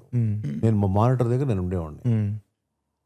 తను ఏదైనా దానికి దగ్గరగా లేకపోయినా దగ్గరకు వచ్చి, బాబాయ్ ఎంత ఓకేనా, ఇలా యాక్టింగ్ ఓకేనా అని చెప్పి అడిగేవాడు. ఇది కాదంటే పర్లేదు మీరు వచ్చి ఎక్స్ప్లెయిన్ చేయండి అనేవాడు. ఓకే, సో నేను వెళ్ళి ఎక్స్ప్లెయిన్ చేసేవాడిని. ఇందులో it's all like a team. So ఇదేదో ప్రొడ్యూసర్ కూర్చోబెట్టి నేను ఏదో పక్కన కూర్చొని గాజులు వేసి కూర్చున్నానా అలాంటి మాటలు కానీ ఎవ్వరూ మాట్లాడేవారు కాదు. సో అది నాకు ముందు నుంచి ఇలాగా మీరు ఒక ఆరిజిన్ ఆఫ్ వర్షం చేయలేదు కాబట్టి మీకు తెలియట్లేదు కానీ this was everyday practice for me in all my films. Oh wow, అంటే ఒక వర్షం నువ్వు అసలు ఇలాగే ఉండేవి సెట్లు, ఇలాగే ఉండేది. ఇందులో కనిపిస్తుంది, చూపించారు కాబట్టి అంతే. మీరు ఎవ్రీడే వెళ్ళేవారా సార్ సెట్ కి ముందు సినిమా? నేను లేకుండా షార్ట్ లేదా, అది అసలు నాకు తెలిసి నేను విన్నదానికి ఇట్స్ నాట్ కామన్. అప్పుడు కూడా అసలు నేను లేకుండా షార్ట్ అనేది లేదు. తీయడు కూడా, డైరెక్టర్ కూడా తీయడు. ఎందుకంటే నా విజన్లో ఏముందో అది దగ్గరగా ఉంటే తప్ప తను కూడా తీయడు షార్ట్. మేము విన్న ప్రొడ్యూసర్స్ కొన్నిది మీకు కొంచెం చాలా డిఫరెన్స్ ఉంది సార్. నాకులాగే శ్యామ్ ఉండేవాడు, అంటే శ్యామ్ ప్రసాద్ రెడ్డి గారు. సేమ్ ఆల్మోస్ట్ లైక్ ఇద్దరు ఐడెంటికల్ గా అలా వర్క్ చేసేవాడు. ఇందులో ఎవరు అనుకోవడానికి లేదు, ఈవెన్ పెద్ద డైరెక్టర్స్ అయినా కూడా ఎవరు అనుకోవడానికి. మరి ఇప్పుడు మీరు వింటూ ఉంటారు కదా సార్ నార్మల్ స్టోరీ, మీకు ఎలా అనిపిస్తుంది సార్ ఇప్పుడు జరుగుతున్న? నాకు బయట విషయాలు అనవసరం అమ్మా. నేను ఇప్పుడు కూడా ఈ సినిమా ఇప్పుడు నేను మీ ముందు కూర్చున్నాను అంటే దేనికోసం, అగదా కోసం కూర్చున్నాను. సో నా కథ అడుగుతున్నారు, మీరు ఏమేం చేశాను అడుగుతున్నారు. కానీ అగదా విషయంలో కూడా ఇది నేను ఇలా సినిమా చేయగలిగితేనే, నేను అనుకున్న స్కూల్లో సినిమా చేయగలిగితేనే చేద్దాం అనుకున్నాను. సో అటువంటి అలా ఇష్టపడే టెక్నీషియన్ని పెట్టుకున్నాను. సో అలాగే అన్నిటికీ ఓకే సార్, ఎస్ సార్ అనే వాళ్ళు ఏది చెప్పేవాళ్ళు మాత్రం పెట్టుకోలేదు. ఆ ఒక అండర్స్టాండింగ్ అంటే ఈయన దగ్గర నేర్చుకుందాం అనుకున్న మనుషులు, నేను కూడా వాళ్ళ దగ్గర నేర్చుకునే మనుషులు, నా దగ్గర నేర్చుకునేదే కాదు, నేను కూడా వాళ్ళ దగ్గర నేర్చుకున్నంత టాలెంటెడ్ పీపుల్ని ఇందులో పెట్టుకున్నాను. ఇందులో ఐ జస్ట్ వెంట ఆన్ లైక్ దిస్. ఇందులో ఇప్పుడు మీరు చూసిన నాని, సమ్ కెమెరామెన్ లైక్, ఇందులో చూసిన చైతన్య, వీళ్ళందరూ కూడా they are very talented. But ఎక్కడ వాళ్ళకి బ్రేక్ రావాలి కదా, they should get huge break. So మనం ఒక చెయ్యి వేయకపోతే దేవిస్ ప్రసాద్ లేడు, మనం ఒక చెయ్యి వేయకపోతే చాలా మంది లేరు. అట్లాగా వీళ్ళని మళ్ళీ ఒక కైండ్ ఆఫ్ ఒక టాలెంట్ని, టాలెంట్ లేకుండా ఉత్తరాయని మనం ఏం చేయలేము కదా. ఆ టాలెంట్ ని అలాగే నేను ఎక్కడన్నా తప్పినా కూడా నన్ను హోల్డ్ చేయగలిగిన వాళ్ళని ముందు పెట్టుకున్నాను. They are not names today but they will be names tomorrow. Super. Sir, ఈ వీడియోలో కూడా మీరు ఒకటి అంటారు, నేను ఊర్లు తిరిగాను, అంటే నేను ఊర్లు తిరిగి మొత్తం ప్రతి చోట అసలు ఆ ఊరికి ఏం నమ్మకాలు ఉన్నాయి అంటూ ఎక్స్ప్లోర్ చేసుకుంటూ వెళ్ళాను అని. As a part of writing process ఇది కొంచెం ఎక్స్పీరియన్స్ కోసం, ఎక్స్పోజర్ కోసం మనకు తెలిసింది ఎంత ఉంటే ఈ కథకు కావాల్సింది చాలా ఎక్కువ ఉండొచ్చు, అండ్ దాన్ని వెతుక్కుంటూ వెళ్ళడం అనేది ఒకటి ఉంటుంది. అసలు ఈ ప్రాసెస్ చెప్పండి సార్. ఎందుకంటే ఒక యంగ్ కుర్రోడు ఉన్నాడు అనుకోండి సార్, ఫర్ ఎగ్జాంపుల్ ఇలాంటి కథ తీసుకుందాం అనుకుంటే బ్యాక్ ప్యాక్ వేసుకుని వెళ్ళిపోవచ్చు ఎక్కడికన్నా, తన ఐడియా వేరేలా ఉంటుంది, తన ఇది వేరేలా ఉంటుంది. కానీ మీకు ఆల్రెడీ మీకున్న ఎక్స్పీరియన్స్ కానీ మీకున్న ఏజ్కి కానీ మీకు అంటూ ఒక పర్సనాలిటీ, ఐడియాలజీ వచ్చేస్తుంది కదా. అదంతా పక్కన పెట్టి నాకు ఏం తెలియదు దీని గురించి అనుకుంటూ వెతుక్కుంటూ వెళ్ళడం అనే ప్రాసెస్ ఎలా చేశారు? ఇది ఎక్కువ వర్క్ చేయాల్సి వచ్చింది. ఎందుకు ఎక్కువ వర్క్ చేయాల్సి వచ్చిందంటే, నాలో ఉన్న జీల్ ఏదైతే సినిమాకి వేసి ఉన్న ప్యాషన్ కానీ చావకపోవడం, ఇంకా ఏదో చేయాలి, ఇంకా చేయాల్సింది ఇంకా ఉండింది, అది మిగిలిపోయింది. ఇవన్నీ మాటలు చెప్తారు, లిజెండ్ గిజెండ్ పక్కన పెడతాం. నా ఊపిరి సినిమా, ఈ ఊపిరిని ఇంకా తీసుకోవాలి. అట్ ద సేమ్ టైం నేను ఎక్కడన్నా ఏదైనా మిస్ అయినా కూడా ఏదో ఒక ప్లేస్కి వెళ్ళి నేర్చుకుని నాకు తెలియని విషయాలని ఇంకొంచెం లోపలికి ఎక్కించుకుని ఒక కథ రాయాలనే ఫీలింగ్ తోటి నేను చేసిన ఒక కైండ్ ఆఫ్ ఒక అడ్వెంచర్. ఆ కైండ్ ఆఫ్ అడ్వెంచర్ని నేను ఏం చేశాను అనేది అక్కడ ఆ విజువల్స్కి కొంచెం దగ్గరగా ఈ సినిమాలో తీసుకొచ్చినాయి. కానీ ఇది కనుక నేను ఫీల్ అయ్యింది ఏదైతే జనం కూడా ఫీల్ అయ్యారో, నేను ఫీల్ అయిన ఎమోషన్ని, నేను ఫీల్ అయిన భయాన్ని కనుక ఆడియన్స్ కనుక ఫీల్ అయితే, నాకు ఏ గూస్ బంప్స్ అయితే నాకు వచ్చినాయో అదే గూస్ బంప్స్ కూడా డెఫినెట్గా ఆడియన్స్కి వస్తాయని నేను ఎక్స్పెక్ట్ చేస్తాను. సూపర్. సో దానికి ఇంట్లో కూర్చుని రాసుకుంటే జరిగే కాదు. Sure we have to explore చేయాల్సిన విషయం అది. సాధారణంగా నేను వెళ్తున్నానంటే నాతో పాటు ఒక బాయ్, నాతో పాటు ఇంకొకళ్ళు, నాకు భోజనం తెచ్చేవాళ్ళు, ఇదంతా I have that comfort you know. But somewhere I didn't want to do it. అంటే ఎవరు లేదు, జస్ట్ సైలెంట్గా అలా వెళ్ళిపోయాను, ఎక్కడెక్కడో తిరిగాను. మళ్ళీ అదే చెప్పాల్సి వస్తుంది, చాలా ఇంటర్వ్యూలో చెప్పాను. కానీ అక్కడున్న ఫీల్డ్, అక్కడున్న ఒకసారి అయితే 4-5 కిలోమీటర్ల అడవిలోకి వెళ్ళిపోయా లోపలికి. రాత్రి అయిపోయింది, తిరిగి రావాల్సిన పరిస్థితి. ఇలాంటివన్నీ, అక్కడున్న సౌండ్స్, అక్కడున్న భయం, ఏమి లేదులే అనుకున్నది కూడా ఏదో ఉందని ఫీలింగ్ తెచ్చుకొని, అటువంటి దాంతో ఈ ఎక్స్పీరియన్స్ ఆడియన్స్కి ఎలా ఇవ్వగలగాలి. సేమ్ టైం దీన్ని మరి అలా అంత ఆ కైండ్ ఆఫ్ దాన్ని ఏమంటారు, మరీ న్యాచురలిటీ కూడా కాకుండా, కమర్షియల్ అంటే అంత మరీ ఆర్గానిక్గా చెప్పినా కూడా జనానికి మేబీ అది ఒక కైండ్ ఆఫ్ ఒక ఎక్స్పెరిమెంట్ చేసినట్టు అయిపోద్ది. ఒక చిన్న ఫిక్షన్స్ని యాడ్ చేసి అందులో, దాంట్లో కొన్ని ఎమోషన్స్ని యాడ్ చేసి దాన్ని ఎలా చెప్పాను ఈ కథను అనేది నా ఇంట్రెస్ట్. ఈ అగదా సినిమాలో నాకు ఎక్కువ నచ్చిన థింగ్ ఏంటంటే, సాధారణంగా ఏదైనా హాలీవుడ్ ఫిల్మ్స్లో వాటిల్లో తప్పితే మన కైండ్ ఆఫ్ ఫిల్మ్స్లో పేర్లు చెప్పను కానీ ఎక్కువ అతి ఉంటుంది. ఎక్కువ కైండ్ ఆఫ్ డ్రెస్సింగ్ కానీ, ప్యాటర్న్స్ కానీ, మాలలు కానీ, అయితే ఇంకోటి కానీ, అదేదో కొంచెం లౌడ్ ఉంటుంది. నేను చెప్పి అతి అనేది అనుకుంటే లౌడ్ అనేది రైట్. అన్ని ఫిల్మ్స్ అని నేను చెప్పను, దేర్ ఆర్ సమ్ ఫిల్మ్స్ కొంచెం అట్లా వెళ్ళేది.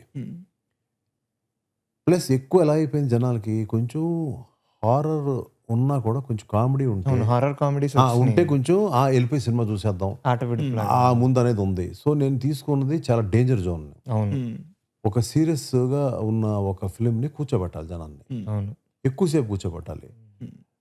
సో నేను ఒక అంటే చాలామంది ఇందులో కామెడీ ఉందా లేదా, లేదంటే ఇందులో యాక్షన్ ఉందా లేదా, అందులో ఏమున్న ఇంగ్రీడియంట్స్ అని అడిగేవాళ్ళు ఎక్కువ మంది ఉంటారు. మనం కూర్చోబెట్టం కానీ ఏదైనా రైటర్స్ కానీ వాళ్ళు కానీ. సో అట్లా కాకుండా నేను నమ్మింది ఏంటంటే కైండ్ ఆఫ్ నేను ఒక దేవి తీశాను, ఒక కైండ్ ఆఫ్ నా ఫ్రెండ్ అరుంధతి తీశాడు. దేవర్ సీరియస్ ఫిలిమ్స్. ఈ మధ్యకాలంలో వచ్చిన దాంట్లో యానిమల్, దురంధర్ అన్ని సీరియస్ ఫిలిమ్స్.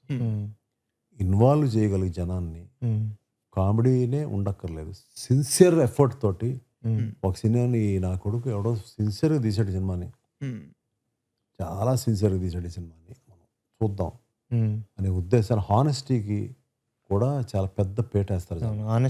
అంతా అది మాత్రం హానెస్టీతో తీసింది. Okay, excellent.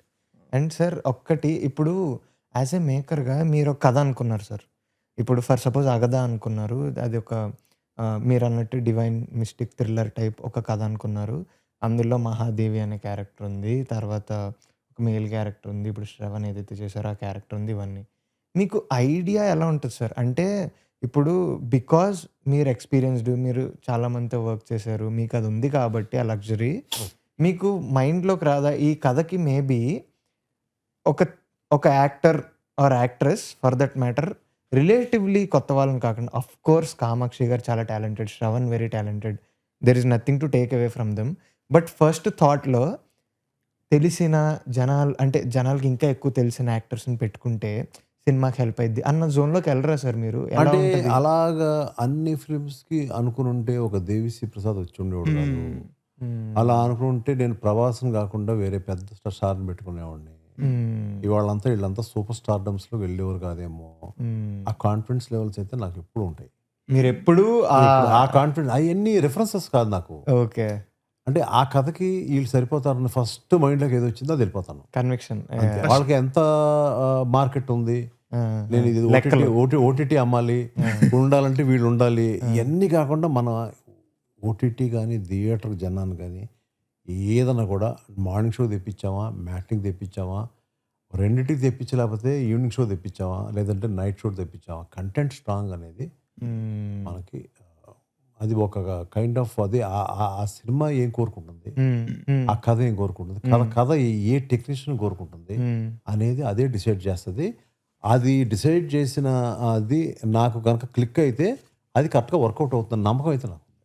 ఓకే, కానీ నాకు ఒక డౌట్ సార్. అంటే ఇది నాకు ఇప్పుడు స్ట్రైక్ అయింది ఏంటంటే, యూజువల్లీ మీరు ఏవైతే చెప్తున్నారో దిస్ ఆల్ వెరీ క్రియేటివ్. అంటే మీరు ఒక కథను నమ్మడం, ప్యాషనేట్గా నేను అనుకున్నది జరుగుద్దని కన్విక్షన్ ఉండడం, అంతా creative side of it. But usually కూడా ప్రొడ్యూసర్స్ ఎప్పుడు వాళ్ళ మైండ్ ఎలా ఉంటుంది అంటే కమర్షియల్గా ఇది వయబులా కాదా, దీని బిజినెస్ ఎలా వర్కౌట్ చేద్దాం, ఇవన్నీ ఒక ప్రొడ్యూసర్కి ఉండాల్సిన ఆస్పెక్ట్స్ కదా సార్. మరి మీ మైండ్లో ఎలా బ్యాలెన్స్ చేసుకునేవారు? నేను ఇది నమ్ముతున్నా కానీ ఇవి వర్కౌట్ చేయాలంటే నేను కొన్ని చేయాలి. ఇప్పుడు బయర్స్ వస్తారు సార్, అమ్మడానికన్నా బయర్లు వస్తారు. వచ్చినప్పుడు ఎలా ఒప్పించేవారు, ఎలా నమ్మించేవారు? సినిమాలో నాకు బాగా ఫ్రెండ్ మన మోహన్ బాబు గారు, నాకు బాగా ఇష్టమైన వ్యక్తి. ఓకే, ఆయన ఏదో ఒక సినిమాలో అంటారు నా రూటే వేరు,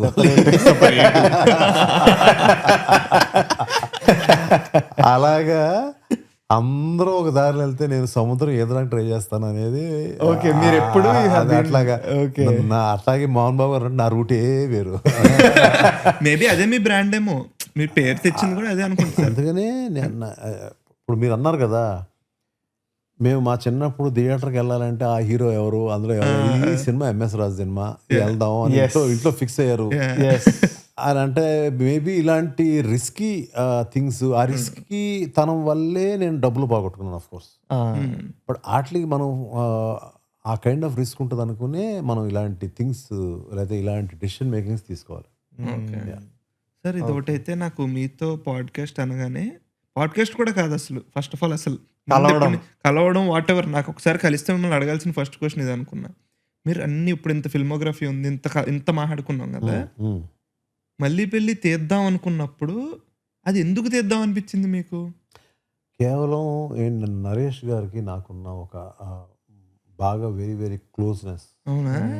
ఆఫ్ ద థింగ్లో ఎక్కడో ఒకరోజు ఈవినింగ్ ఓకే. ఇలా చేస్తే బాగుంటుంది అని అనుకుని ఓకే. చేసేసాను. నాకు యాక్చువల్లీ నచ్చింది సార్ ఆ సినిమా, చెప్దాం అనేది అంతే అది అడిగాను. అంటే ఏంటంటే ఓటీటీ మీద it was a blasting hit. అవును. యా.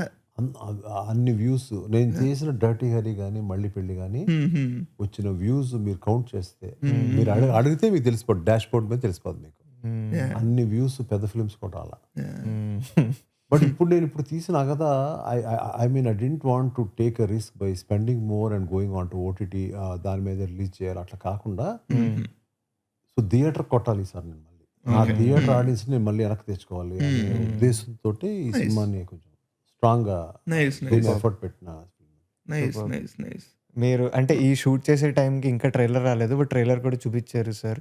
అంటే చూపించినప్పుడు కూడా నాకు అనిపించింది ఏంటంటే సార్, యూ హ్యావ్ దట్, అంటే యూజువల్లీ మీరు ఆ టైంలో ఉన్నప్పుడు ట్రైలర్ కట్స్ ఇలాంటివి లేకపోవచ్చు, కానీ మీరు ఎంత అప్డేటెడ్ ఉన్నారంటే యూ ఫెల్ట్ ఈ సినిమాకి ఈ ట్రైలర్ ఇంత నిడివి ఉన్న ట్రైలర్ సరిపోద్ది, నేనేం చూపించాలో చూపిస్తున్నాను అలా. అందులో కథ లేదా అంటే కొంతమంది కథ లేకుండా షార్ట్స్ ఫీల్తో లాగేస్తారు. లేదు, మీరు సెటప్ చేసి దానికి ఒక మ్యూజిక్, అసలు నాకు భలే ప్యాక్డ్ ఉంచారు ఇవన్నీ చెప్తున్నారు కూడా. నేను ఇలా ప్యాక్డ్ ఉంచాను, ఇంత సరిపోద్ది అనిపించింది నాకు. అని ఈ అప్డేటెడ్నెస్ అనేది మాత్రం నాకు, మీరు ఇందాక ఓటీటీలు అంటున్నారు, డర్టీ హరి, మళ్ళీ పెళ్ళి, ఇవన్నీ కూడా నన్ను అడిగితే ఓటీటీస్కి పర్ఫెక్ట్ కోడెడ్ ఫిలిమ్స్ సార్ ఇవి.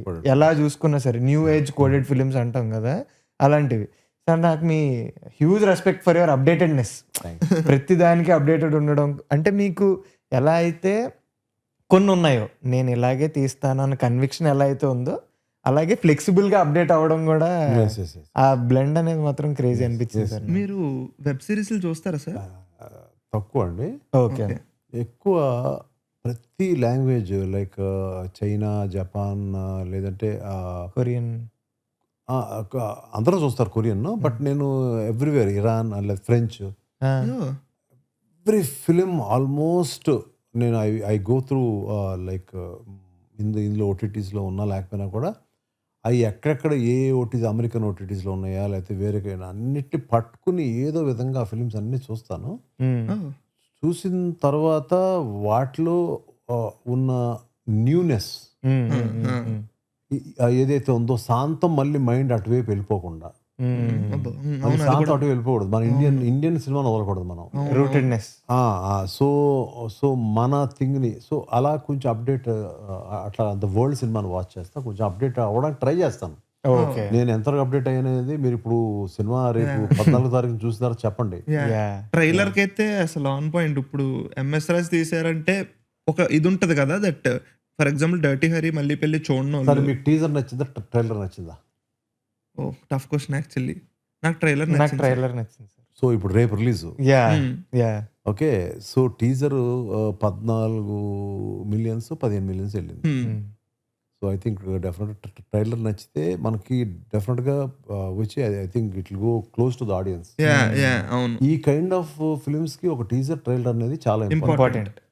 సో ఇప్పుడు మీరు అనుకున్న ఏదైతే ఇందులో ఎఫర్ట్, ఒక హానెస్ట్ ఎఫర్ట్ పెట్టామో, అట్లాగే ఏంటంటే ద ఆరిజిన్ ఆఫ్ అగదా అనేది కూడా ఈ మధ్య ఎక్కువ మంది రిలీజ్ చేయలేదు. ఇట్లా అంటే ద సినిమా మేకింగ్స్ అవి కూడా ఊరికే జస్ట్ అలా బ్యాక్గ్రౌండ్స్ వెళ్ళిపోతున్నాయి, కానీ ఒక హానెస్ట్ ఇంటర్వ్యూస్ తీసుకున్నాం. ప్రతి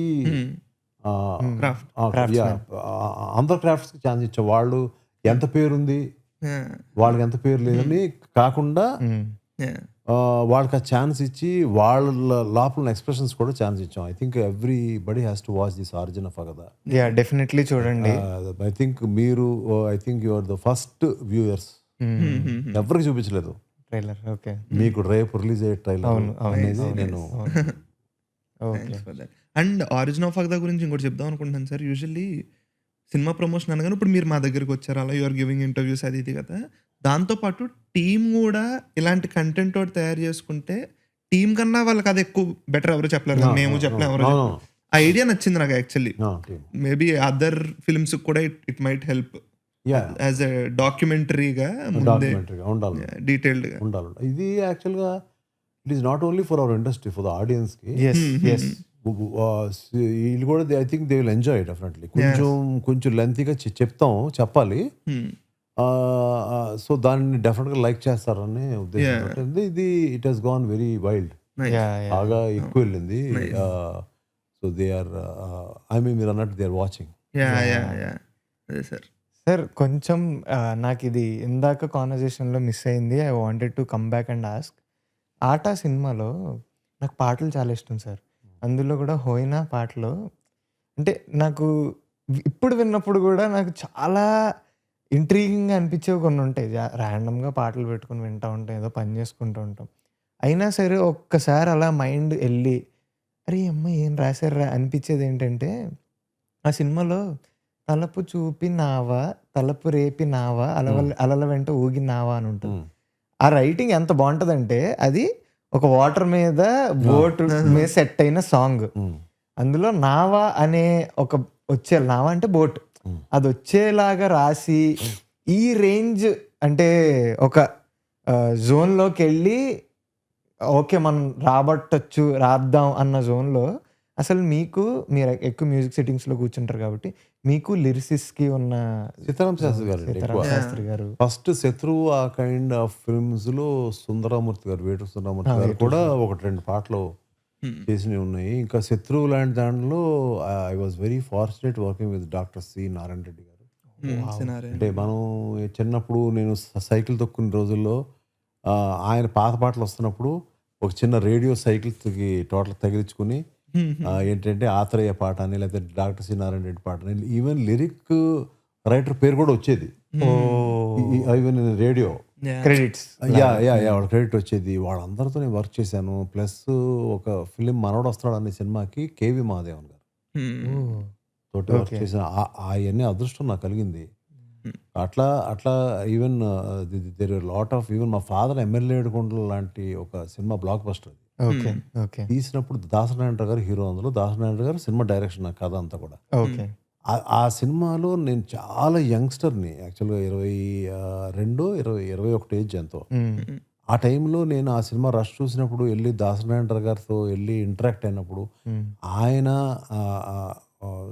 నన్ను తీసుకున్న విధానం, నాకు ఇది నచ్చలేదు అది నచ్చలేదు అన్నప్పుడు ఆయన రిసీవ్ చేసుకున్న విధానం కానీ, లేదంటే 1-2 సీక్వెన్సెస్ ఉన్నాయి అందులో. అంటే అందులో ఆ సీక్వెన్సెస్లో there was a press meet. ఆయన ఎమ్మెల్యే అయినప్పుడు, ఆయన ప్రెస్ మీట్, ఆయన మినిస్టర్ అయినప్పుడు ఎప్పుడు తెలీదు. So there was a press meet. ఆ ప్రెస్ మీట్ నాకు చాలా బోరింగ్గా ఫీల్ అయ్యాను నేను చూసి, మొత్తం రష్ చూసి. నేను మా నాన్నగారితో పాటు వెళ్ళాను, అందరూ పొగుడుతున్నారు, అది పొగుడుతున్నారు, నేను వెళ్ళి నాకు నచ్చలేదండి అది అని ఇలా చెప్పుకుంటా, బాబు నచ్చలేదా అది మనం తీయద్దు ఉంచుతాం, అది కనుక ఫస్ట్ డే మార్నింగ్ షోకి బాగోపోతే తీసేద్దాం, నువ్వు మార్నింగ్ షో ఎక్కడ చూస్తున్నావు, రాజమండ్రి వెళ్తున్నానండి, చూసి ఫోన్ చేయి అన్న. ఇక్కడికి వెళ్ళి చూస్తే క్లాప్స్ కొడుతున్నాయి. దట్ వాజ్ ద థియేటర్కి వాళ్ళకున్న కనెక్షన్. అది నేర్చుకోవడం స్టార్ట్ చేశాను అప్పటి నుంచి. ఓకే, థియేటర్తోకి మన కనెక్షన్. ఇప్పుడు ఈ మధ్యలో వాళ్ళు ఉంటారండి, మనం కొంతమందికి రష్ చూపించి బాగుందా లేదా సినిమా అనేది కొంతమంది ట్రై చేస్తారు. వాళ్ళకి థియేటర్తో ఎంత కనెక్షన్ ఉందో నాకు తెలీదు. ఇప్పుడు నేను థియేటర్ కనెక్షన్, నేను సినిమాలు చూస్తూ ఉంటా, నేను ఓటీటీ సినిమాలు చూస్తూ ఉంటా, ప్రతి సినిమా థియేటర్కి వెళ్ళి చూస్తాను. ఏదైనా ఎప్పుడో బిజీగా ఉండి మిస్ అవుతుంది తప్ప. ఆ కనెక్షన్, ఆ అప్లాజ్ తోటి మనం ఈ సీక్వెన్స్ చేస్తూ ఉంటాం. ఈ మధ్యలో వాడు ఎవడికో 2-3 చూపించినప్పుడు అదేది ఎక్కదో, వాడు ఎక్కడో కనెక్ట్ అవ్వడు, మనం అది వినేయకూడదు, మరి జడ్జ్మెంట్ మనం తీసుకోవాలి అనేది దాసనారాయణ గారు నేర్పారు నాకు. ఎన్నో కోటరామకృష్ణ గారు నేర్పారు నాకు. ఈ అన్నిటి సమ్మేళనమే ఎంఎస్ రాజు. జస్ట్ అలా రాత్రి నేను ఒక్కడే కూర్చొని రాసేసుకుని నేనే కష్టపడ్డాను నేనే అని అది కాదు. అన్ని ఎక్స్పీరియన్స్ అన్ని యూజ్ చేసుకుని అన్ని అదేంటిది ఎన్నో పోట్లు తిని ఎన్నో అట్లా చేసిన ఇదే మళ్ళీ అప్స్ డౌన్స్. ఇప్పుడు ఇలాగ డౌన్కి వెళ్ళిపోయిందా, మళ్ళీ డర్టీ గారి, మళ్ళీ పెళ్ళి, మళ్ళీ ఇప్పుడు మెల్లగా అగదాలకు వచ్చాను. దీన్ని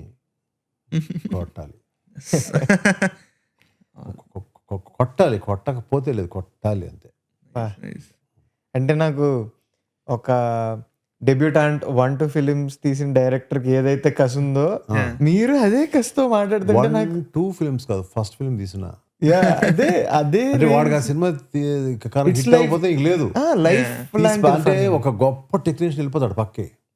అలా చాలా మంది ఉన్నారు. చాలా మంది ఫస్ట్ ఫిల్మ్ ని డైరెక్ట్ చేసి మంచి డైరెక్టర్ అన్నా కూడా అతని సినిమా ఆడకపోతే కొన్ని కారణాల వల్ల, కొన్ని ఆడకపోతే అతను యొక్క లైఫ్ రూయిన్ అయిపోయిన స్టేజెస్ ఉన్నాయి. సో నేను ఇది నా మొదటి చిత్రం అని నేను అనుకునే ఈ సినిమాని నేను చేశాను, కష్టపడ్డాను. బట్ నాకున్న ఎక్స్పీరియన్స్లో ఎంతవరకు వీలైతే పిన్ పాయింట్గా దీన్ని ఇందులోకి నేను మ్యాక్సిమం చేయడానికి ట్రై చేశాను. సార్ నేను యూజువల్లీ ఎవరితో అయినా మాట్లాడితే వాళ్ళ దగ్గర నుంచి ఏదో ఒకటి నేర్చుకుందాం అని అనుకుంటాను సార్.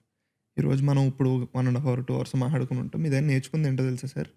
నేను ఎంత ఏజ్ వచ్చినా మీకు ఇప్పుడు ఎనర్జీ ఉంది చూడండి, కసి వాట్ ఎవర్, అది ఎంతో కొంత మ్యాచ్ చేయగలిగితే మనం చాలా అచీవ్ చేయొచ్చు చాలా అనిపిస్తుంది నాకు. యూజువల్లీ నా మైండ్ సెట్ ఎలా ఉంటుందంటే, పీపుల్ ఇన్ యువర్ ఏజ్ అంటున్నానని కాదు కానీ, వాళ్ళు కొంచెం చిల్లు కొడదాం ఇంకా లైఫ్లో చాలా చేస్తాం అని సినిమాలు తీసాను, లేకపోతే వాట్ ఎవర్ నేను అన్ని చేశాను, అంత సంపాదించాను, ఇప్పుడు రిలాక్స్ అవుదాం అని ఉంటారు. మీరు క్వైట్ కాంట్రాస్ట్, ఎలాగైనా కొట్టాలి అంటే నేను అంటే ఎంజాయ్ చేసిన రోజులు ఉన్నాయి, మధ్యలో గ్యాప్ తీసుకున్న రోజులు ఉన్నాయి. బట్ అది కాదు, కరెక్ట్ కాదు అనేది మా అబ్బాయి చెప్పాడు. What is this, what is happening to you, come on అన్నీ నన్ను. అలాగే నా ఇంట్లో మిస్సెస్ ఓరికి తెచ్చేసింది, ఏంటి ఫ్రెండ్స్ పార్టీలు గిట్లు పక్కన పెట్టండి, అవునా, come on let's do it again. Usually ఇంట్లోనే ఉంటది కదా, ఇంకా రిలాక్స్ అవ్వండి చాలు. మా ఇంట్లో వేరండి, చంపేస్తారు అందరూ. అమ్మో, ఒక్కళ్ళు ఒక సుత్తి పెట్టి కొట్టేస్తారు నన్ను. అదేం లేదు అక్కడ. ఒక కిట్టు కొట్టకపోతే బిర్యానీ వండి పెట్టండి, బిర్యానీకి అన్నమే పెట్టడం, అన్నమే పెట్టాం అట్లా, ఇది ఆకేసి తినిపో. అసలు ఫస్ట్ ఈ కైండ్ ఆఫ్ ఫిలింకి తీసుకొచ్చి నన్ను ఏదో విధంగా ఈ కైండ్ ఆఫ్ జానర్లో చేద్దాం, మళ్ళీ దేవి లాంటి ఫిలిం మీరు చేయలేదు, అలా కాకుండా ఒక డిఫరెంట్గా ఒక హారర్ జానర్ని కూడా మిక్స్ చేసి కాంటెంపరీ ఆడియన్స్కి కొడదాం అని చెప్పిన ఐడియా, స్టోరీ ఐడియా కదా, ఐడియా చెప్పింది నా ఇంట్లో నా మిస్సెస్. అలా చేయండి, మీకు కష్టం, మీరు ఓపిక తెచ్చుకుని అది చేయండి అని అంటే దానికి కొంత చాలా స్ట్రగుల్ కావాలి. అవును సార్, అవును. సో నేను ఎవ్రీ వీక్ ఒక 2-3 times కొంచెం రిలాక్స్ అవ్వడానికి నా ఫ్రెండ్స్తో కొంచెం లైట్గా ఆల్కహాల్ తీసుకుంటాను. లేదంటే దేవి సినిమా అప్పుడు అన్నీ మానేశాను. 3 ఏళ్ళు అంటే ఒక 6 months అనుకున్నాను, అది లాగి 3 ఏళ్ళు పట్టింది. నేను ఎప్పుడు దేర్ వే స్టేజెస్ ఆపేసి మందు తాగేసి పడిపోవాలనే స్టేజెస్ కూడా వచ్చినాయి సినిమా.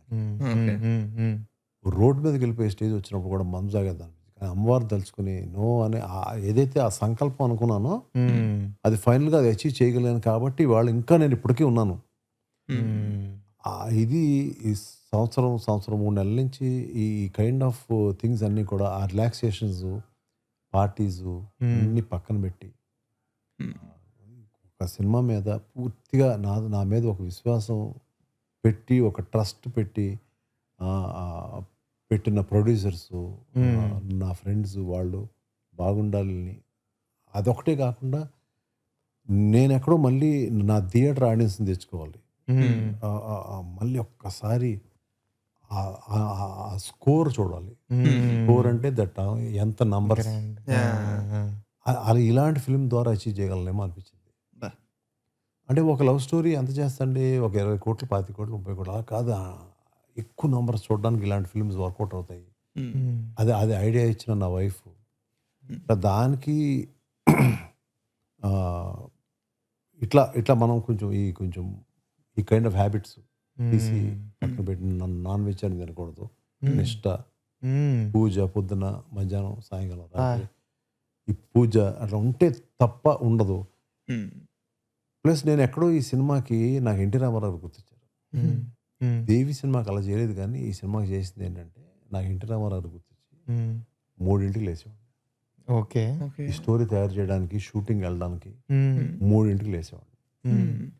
3 లేచి 3:30 నుంచి స్టోరీ మీద కూర్చునేవాడిని.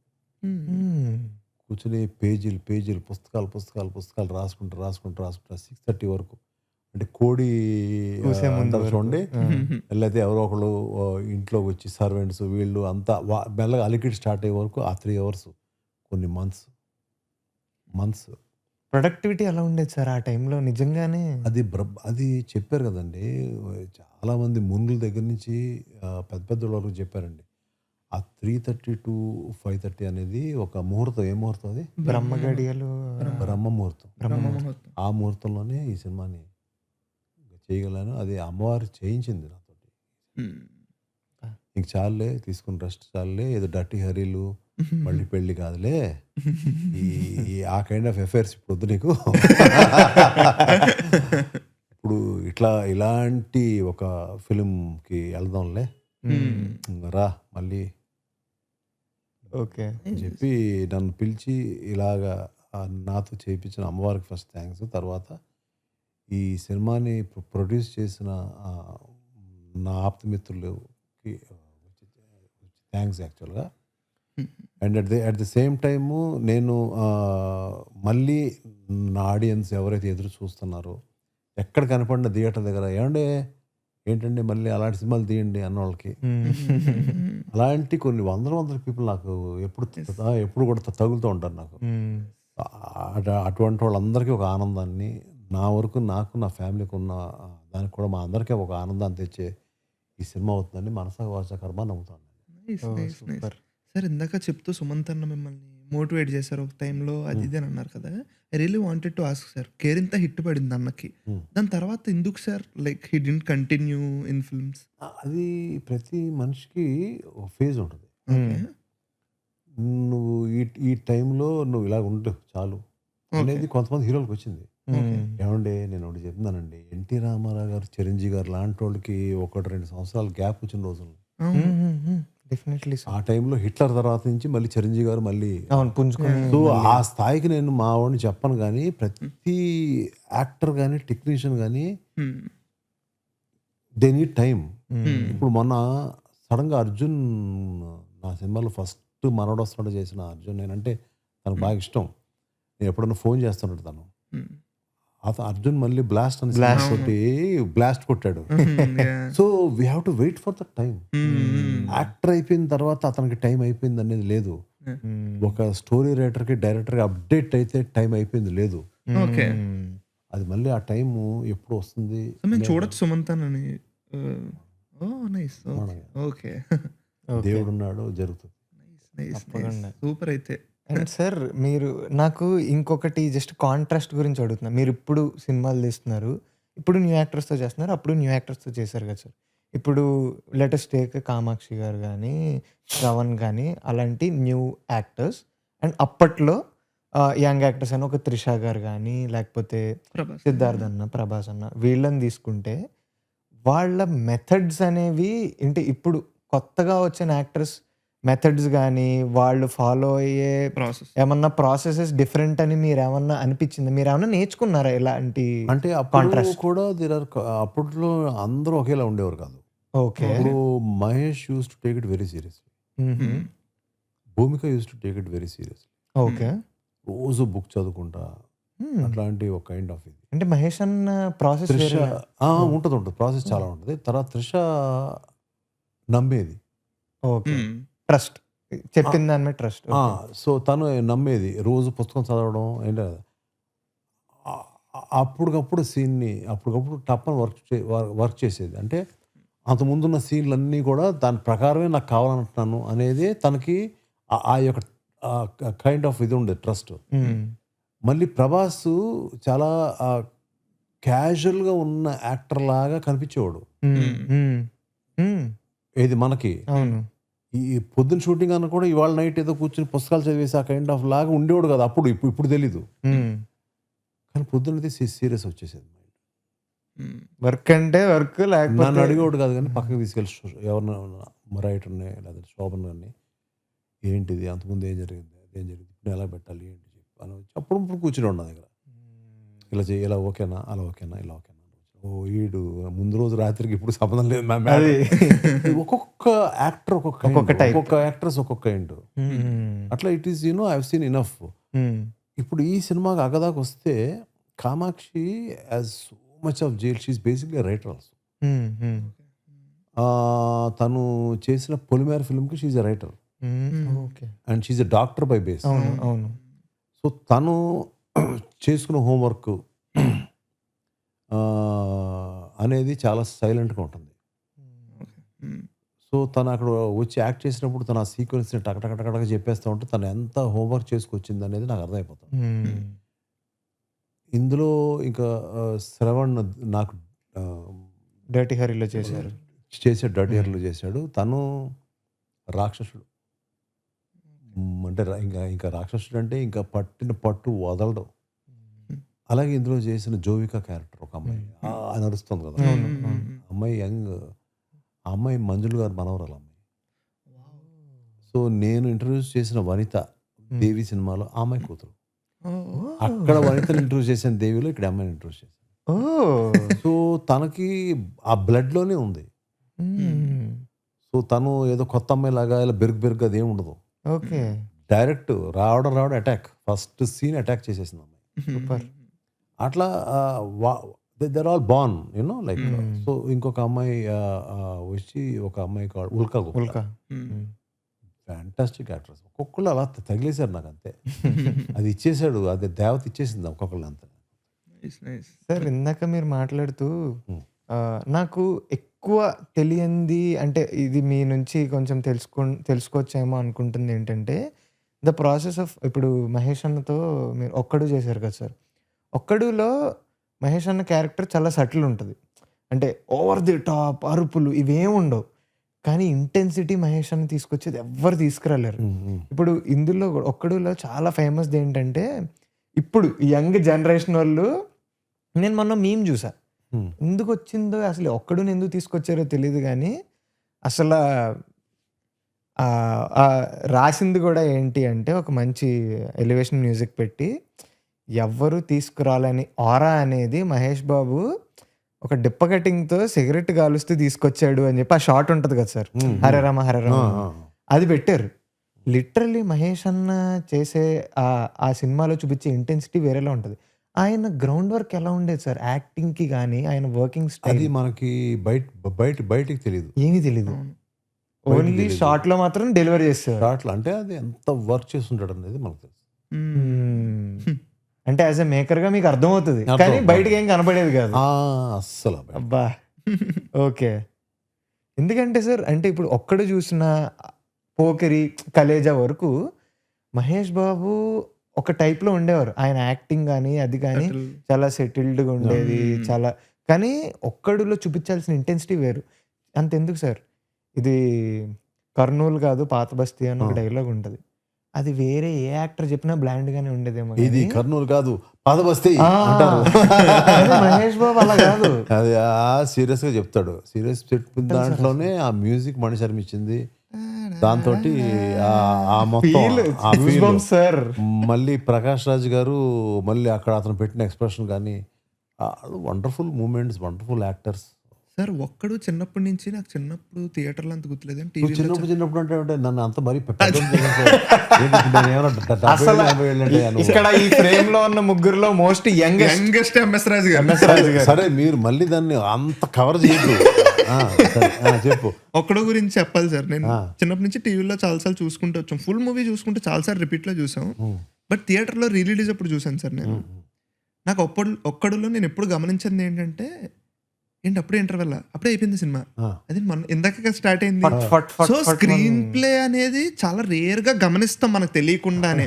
ఆ సినిమా మళ్ళీ ఫాస్ట్ పేస్డ్ ఉన్నట్టు అనిపించదు, సీన్ తర్వాత వెళ్తుంది వెరీ గుడ్ స్క్రీన్ ప్లే అనిపిస్తుంది నాకు ఆ సినిమా పేస్డ్. సో ట్విట్టర్లో కానీ ఇన్స్టాగ్రామ్లో కానీ సోషల్ మీడియాలో ఒక్కడో వర్సెస్ గిల్లీ అని ఒకటి నడుస్తుంది సార్. గిల్లీ చూసాం మేము కూడా. గిల్లీ కంప్లీట్ డిఫరెంట్ ట్రీట్మెంట్ అది. అందులో అసలు ఇప్పుడు ఇంటెన్సిటీ కామ్ సెటిల్నెస్ గురించి మాట్లాడుకుంటున్నాం కదా, అక్కడ తలపతి విజయ్ వేరే మాస్ అదంతా అయింది. మీరు చూసారా గిల్లీ? మీకు ఏమనిపించింది చూసినప్పుడు? నేను అసలు కామెంట్ చేయలేను, ఎందుకంటే నా సినిమా నాకు నచ్చుద్ది తప్ప ఆ సినిమా అంత పెద్ద హిట్ అయిపోయిందని దాని మీద కామెంట్ చేయడం అనేది కరెక్ట్ కాదు. అర్థమైంది. కానీ for that matter of fact ఇప్పుడు మీరు మణి శర్మ సార్తో వర్క్ చేశారు. మీ ఇప్పుడు దేవి అన్నతో వర్క్ చేసినప్పుడు వచ్చిన మ్యూజిక్కి మీరు అన్నట్టు గుణశేఖర్ గారు చాలా డిఫరెంట్ కైండ్ ఆఫ్ మ్యూజిక్ తీసుకొచ్చారు ఒక్కడులో అనేది అనిపించింది నాకు. ఇప్పుడు హరే రామ పాట ఉంది సార్. హరే రామ పాట చాలా యూనిక్గా ఉంటుంది. అంటే అదొక హీరో ఇంట్రడక్షన్ సాంగ్లో అయితే ఉండదు సార్. అదొక ఫిలాసఫీ చెప్తారు అందులో. అందులో కూడా మధ్యలో చార్మినార్ చాటు కథకి అని ఒక మ్యూజిక్ వస్తుంది. అక్కడ లిరిక్స్ చాలా బాగుంటాయి.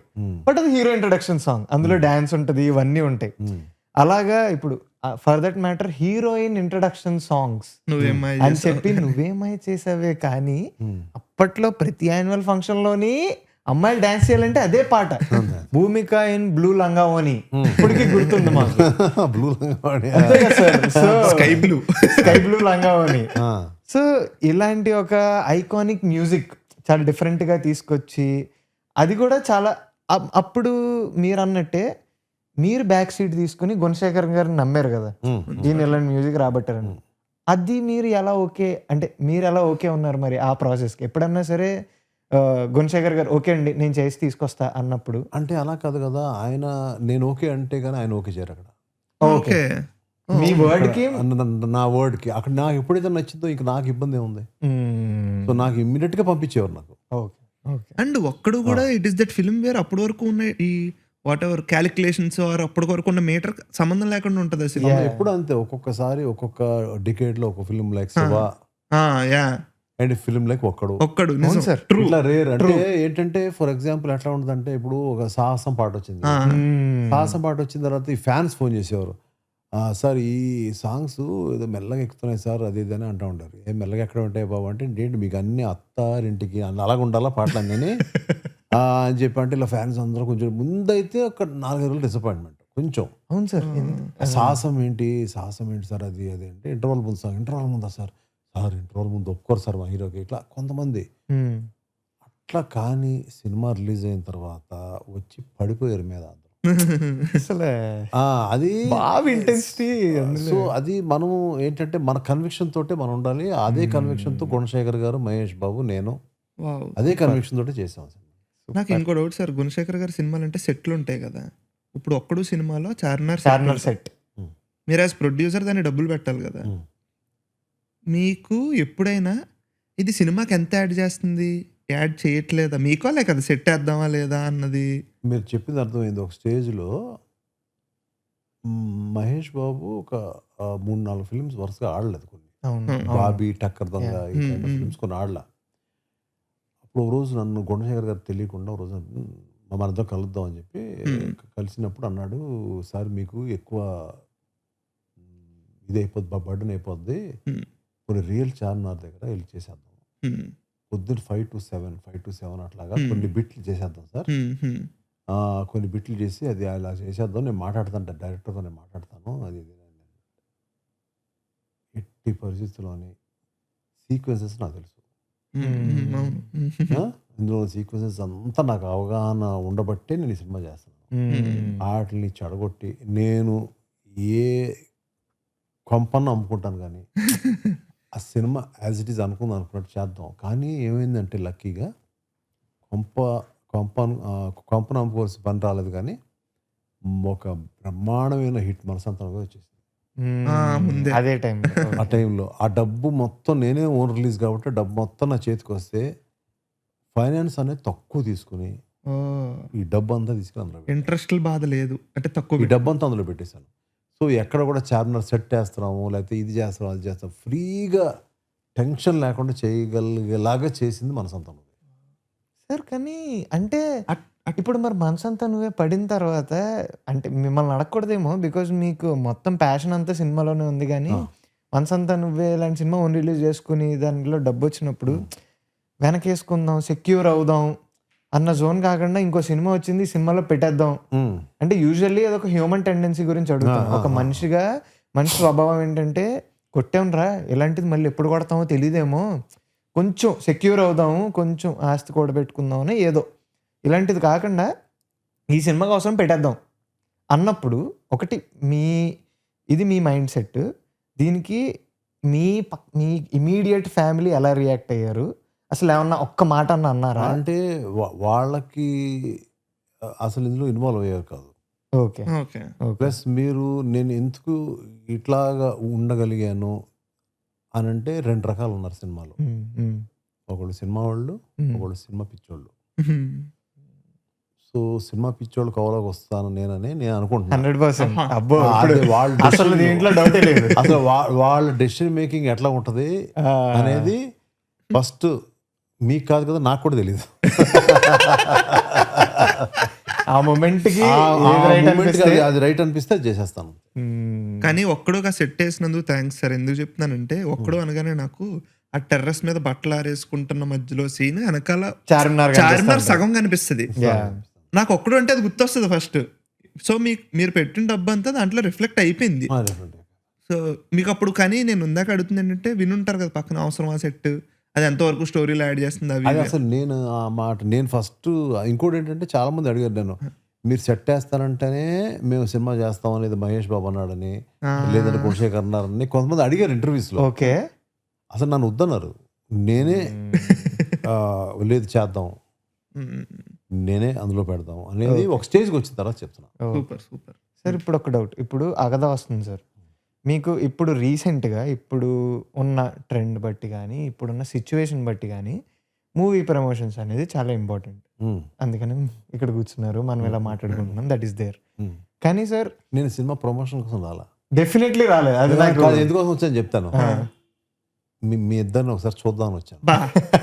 ఎందుకంటే మీరు చేసే ఇంటర్వ్యూస్ అన్ని కూడా నేను ఈ మధ్య చూశాను. Thank you sir. నాకు మీరు ఎప్పుడైతే ఇంటర్వ్యూస్ లో మీరు నాకు ఎంఎస్ రాజు గారు కావాలి ఇక్కడ ఇందులోకి అడిగారో ఇవన్నీ కూడా నేను చూసి వీళ్ళు ఎవరా బాబు ఏదో సోదంటారు అదంటారు ఏంటని అనుకుంటే చూసిన తర్వాత నేను ఐ గాట్ ఇన్స్పైర్డ్. ఆ ఫస్ట్ సినిమా ప్రమోషన్ పక్కన పెడితే మీ ఇద్దరిని చూడడానికి వచ్చాను. Thank you so much sir. Thank you sir. Thank you. So నేను అడగాలనుకున్న క్వశ్చన్ ఏంటంటే సార్, మీరు అడగాలనుకున్న ప్రశ్న నేను చెప్పిన దాంతో మీరు మర్చిపోయారు. బట్ అంటే గుర్తొచ్చింది. మీ టీం కానీ ఎవరన్నా వచ్చి యూజువల్లీ మీరు ఏదైతే ప్రమోషనల్ పిఆర్ టీంతో వర్క్ చేస్తారో అది ఇది ఈ ఐడియాస్ ఇచ్చి ఉండొచ్చు, సేయింగ్ మీకు ఉన్న ఎక్స్పోజర్కి కానీ మీకున్న కాంటాక్ట్స్కి కానీ సార్ వీళ్ళతో ట్రైలర్ రిలీజ్ చేస్తే బాగుంటుంది కానీ, లేకపోతే మీకు తెలిసిన ఒక యాక్టర్ ఇప్పుడు ఉన్న కాంటెంపరీస్లో పెద్ద యాక్టర్ని ఎవరినన్నా ఇలా చేద్దాం వాళ్ళని అప్రోచ్ అయ్యి ఇలా చేద్దాం అనేవో ఐడియాస్ ఇచ్చి ఉంటారు. అసలు మీ థాట్ ప్రాసెస్ ఏంటి సార్ బిహైండ్ ఇట్? అంటే డూ యూ వాంట్ టు అంటే ఇప్పుడున్న సిచ్యువేషన్ ప్రకారం ప్రమోషన్కి హెల్ప్ అవుతుంది అని అనుకుంటారా, లేదు అలాగే ఉంటుంది? డెఫినెట్గా హెల్ప్ అవుతుందండి. కానీ అన్నిటికంటే కంటెంట్ అనేది కూడా చాలా ముఖ్యం. ఇప్పుడు మన టీజరు బాగుంది, నేను ఎవరిని పెళ్ళలేదు, 14-15 మిలియన్ వ్యూస్ వెళ్ళింది, ఫట వెళ్ళిపోయింది, అందరు లైక్ చేశారు, ఏంటిది ఆగదా పోస్టర్ పడింది, కొత్తగా ఉంది పోస్టర్, బాగుంది. సో ముందు అది కావాలి ఫస్ట్. ఇప్పుడు ఏంటంటే అందులో కూడా ఒక మైలేజ్ అయితే ఉంది. ఏది షూర్గా ఎవరైనా పెద్ద యాక్టర్ కానీ ఎవరైనా వచ్చి మైలేజ్ అందులో. ఇప్పుడు నేను ఎప్పుడు కూడా నేను అట్లా ఏంటి మనం పిలిచేది తొక్క ఆ కైండ్ ఆఫ్ మెంటాలిటీ అయితే నాకు కాదు. కానీ మాకు ఆ టైంకి దొరక్క ఎవరన్నా రాకపోయి ఉండాలి, లేదంటే వాళ్ళు షూటింగ్స్లో బిజీగా ఉండాలి, అలాంటి వాటిలో ఇంక మనం చేసేద్దాంలే అనే స్టేజ్ వచ్చి ఉండాలి. సో ఇంకోటి ఏంటంటే ఇంక ఎక్కడో ఆ కంటెంట్ మన సినిమాని తీసుకెళ్తా ఉండాలి, అంతే. Okay sir. బట్ సార్ నాకు చాలా చాలా happy to have a conversation with you. ఎప్పుడైతే నాకు కాల్ వచ్చి ఇలాగా పిఆర్ టీం వాళ్ళు కూడా మూవీ పిఆర్ టీం వాళ్ళు అడిగినప్పుడు కూడా ఫస్ట్ నేను వెళ్ళి నాకేమన్నా కాల్ వస్తే నేను తమ్ముడికి చెప్తా, అరే ఎంఎస్ రాజు గారితో చేద్దాం అంటున్నారా అంటే చాలా ఎగ్జైట్ అయ్యాం. నా ఫేస్ ఎలా ఎంఎస్ రాజు గారు అరే చాలా మాట్లాడొచ్చురా అంటే మా ఇద్దరికి ఉండేది కూడా ఏంటంటే సార్ ఏదన్నా గెస్ట్ యూజువల్లీ ఇప్పుడు గెస్ట్ లేరనుకోండి సార్, ఎప్పుడన్నా మేము ఇద్దరం కూర్చొని మాట్లాడేసుకుంటాం. అది చెప్తే స్టార్ట్ అయింది అలా సార్, మేమిద్దరం కూర్చొని మాట్లాడుకునే వాళ్ళం సినిమాల గురించి. అలా కాకుండా చాలా అడగచ్చు సార్ని, సార్ దగ్గర ఉన్న సార్ చేసిన మూవీస్కి సార్ చేసిన ఎక్స్పీరియన్సెస్కి మాకు ఆ సినిమాలు ఎంత నచ్చి ఇవన్నీ మాట్లాడుకోవచ్చు అని. మీరు చాలా happy for this conversation sir. మీరు నాకు ఈ కాన్వర్సేషన్ అయ్యేసరికి అర్థమైంది ఏంటంటే మా వాడు చెప్పినట్టు మేము పెద్ద అయిన తర్వాత మీకున్న కసిలో 10% మాకు ఆ కసి అలా రిటర్న్ అయినా సరే అసలు ఏంటి ఆగదాలో మీరు అంటే ఎంత కసి ఉంటే మీరు ఆ రేంజ్కి వెళ్ళి ఒక for a film you'll put అనేది క్లియర్గా అర్థమైపోయింది. Thank you for inspiring us. ఎవరన్నా కొత్త మేకర్స్ ఉన్నా సరే, అంటే ఎవరన్నా సినిమాల్లోకి వద్దాం అనుకుంటున్నా సరే, ఏ రేంజ్ కసి ఉండాలి అనేది ఒక్కసారి ఎగ్జాంపుల్గా విజువల్గా చూడాలంటే ఆరిజిన్ ఆఫ్ అగదా చూడండి. అందులో సార్ యాజ్ ఎ మేకర్గా, ఒక డైరెక్టర్గా ఆయన ఎంత ఇన్వాల్వ్ అయ్యారో క్లియర్గా అర్థమైపోద్ది. అప్పుడు మనకు కూడా మోటివేషన్ వస్తుంది, మనం చేస్తుంది ఏం లేదు వీళ్ళ ముందు అని. మీరు ఒక మాట ఇవ్వండి నాకు, చెప్పండి సార్. మీకు ఏ ఇంటర్వ్యూ ఉన్నా ఏమున్నా మీరు first whether there is a premiere or there is no premiere or morning show ఏదైనా సరే, మీరు ఈ అగదాన్ని చూసి నాకు కాల్ చేయండి. తప్పకుండా సార్, తప్పకుండా. మీరు ఇందులో ఫీల్ అయిన ఎగ్జైట్మెంట్, మీరు టీజర్ చూసిన ఫీల్ అయిన ఎగ్జైట్మెంట్, ఇంకా బయటికి వెళ్లకుండా చూసిన ట్రైలర్ దొంగల్లా మీరు ఇద్దరు చూసేసారు. అది దానికి అదేంటిది దానికి పార్లో ఉందా లేదా సినిమా, అంతకంటే ఎక్కువ ఉందా అనేది నాకు మంచి ఫీడ్బ్యాక్ ఇవ్వండి. తప్పకుండా సార్. నేనైతే ఆగస్ట్ 14 కోసం వెయిట్ చేస్తున్నా. I think it's not that మనం ఏదో హార్డ్ వర్క్ చేస్తే సినిమాలు ఆడాలని లేదు, బట్ ఎంత రైట్ థింగ్కి ఆ హార్డ్ వర్క్ చేసాం అనేది ముఖ్యం అనేది నా ఉద్దేశం. I think I done right అనేది నా ఉద్దేశం. సూపర్. సో మీరు అందరూ కూడా నాకు కంబ్యాక్ని కోరుకోవాలి. మీరు తప్పకుండా తప్పకుండా. All the best sir, all the best. Thank you so much sir, thank you so much for coming and having this conversation with us. It was fun with you. Thank you sir, thank you so much. సోది చెప్తున్నాం అనేది పెట్టారు కానీ title సోది కాదు, చాలా మంచి drama ఇందులో ఉంది. I'm really feeling very happy and wish you all the best to you both. Thank you sir, thank you so much. So guys, Agadha is releasing on August 14th. తప్పకుండా చూడండి. ఒక ఇప్పటి వరకు ఆఫ్ లేట్ మనం చూస్తే కూడా హారర్ మూవీస్ అనే దాంట్లో కామెడీ బ్లెండ్ అయింది, బట్ హారర్ జానరాని ట్రూ బ్లూగా ఈ సినిమాలో ట్రై చేసి ఒక మిస్టికల్ థ్రిల్లర్ ట్రై చేశారు. తప్పకుండా చూడండి, ఒక కొత్త ఎక్స్పీరియన్స్ అయితే ఉంటుంది అని అనిపించింది మాకు. Please do watch Agadha in cinemas on August 14th. Thank you so much. Subscribe.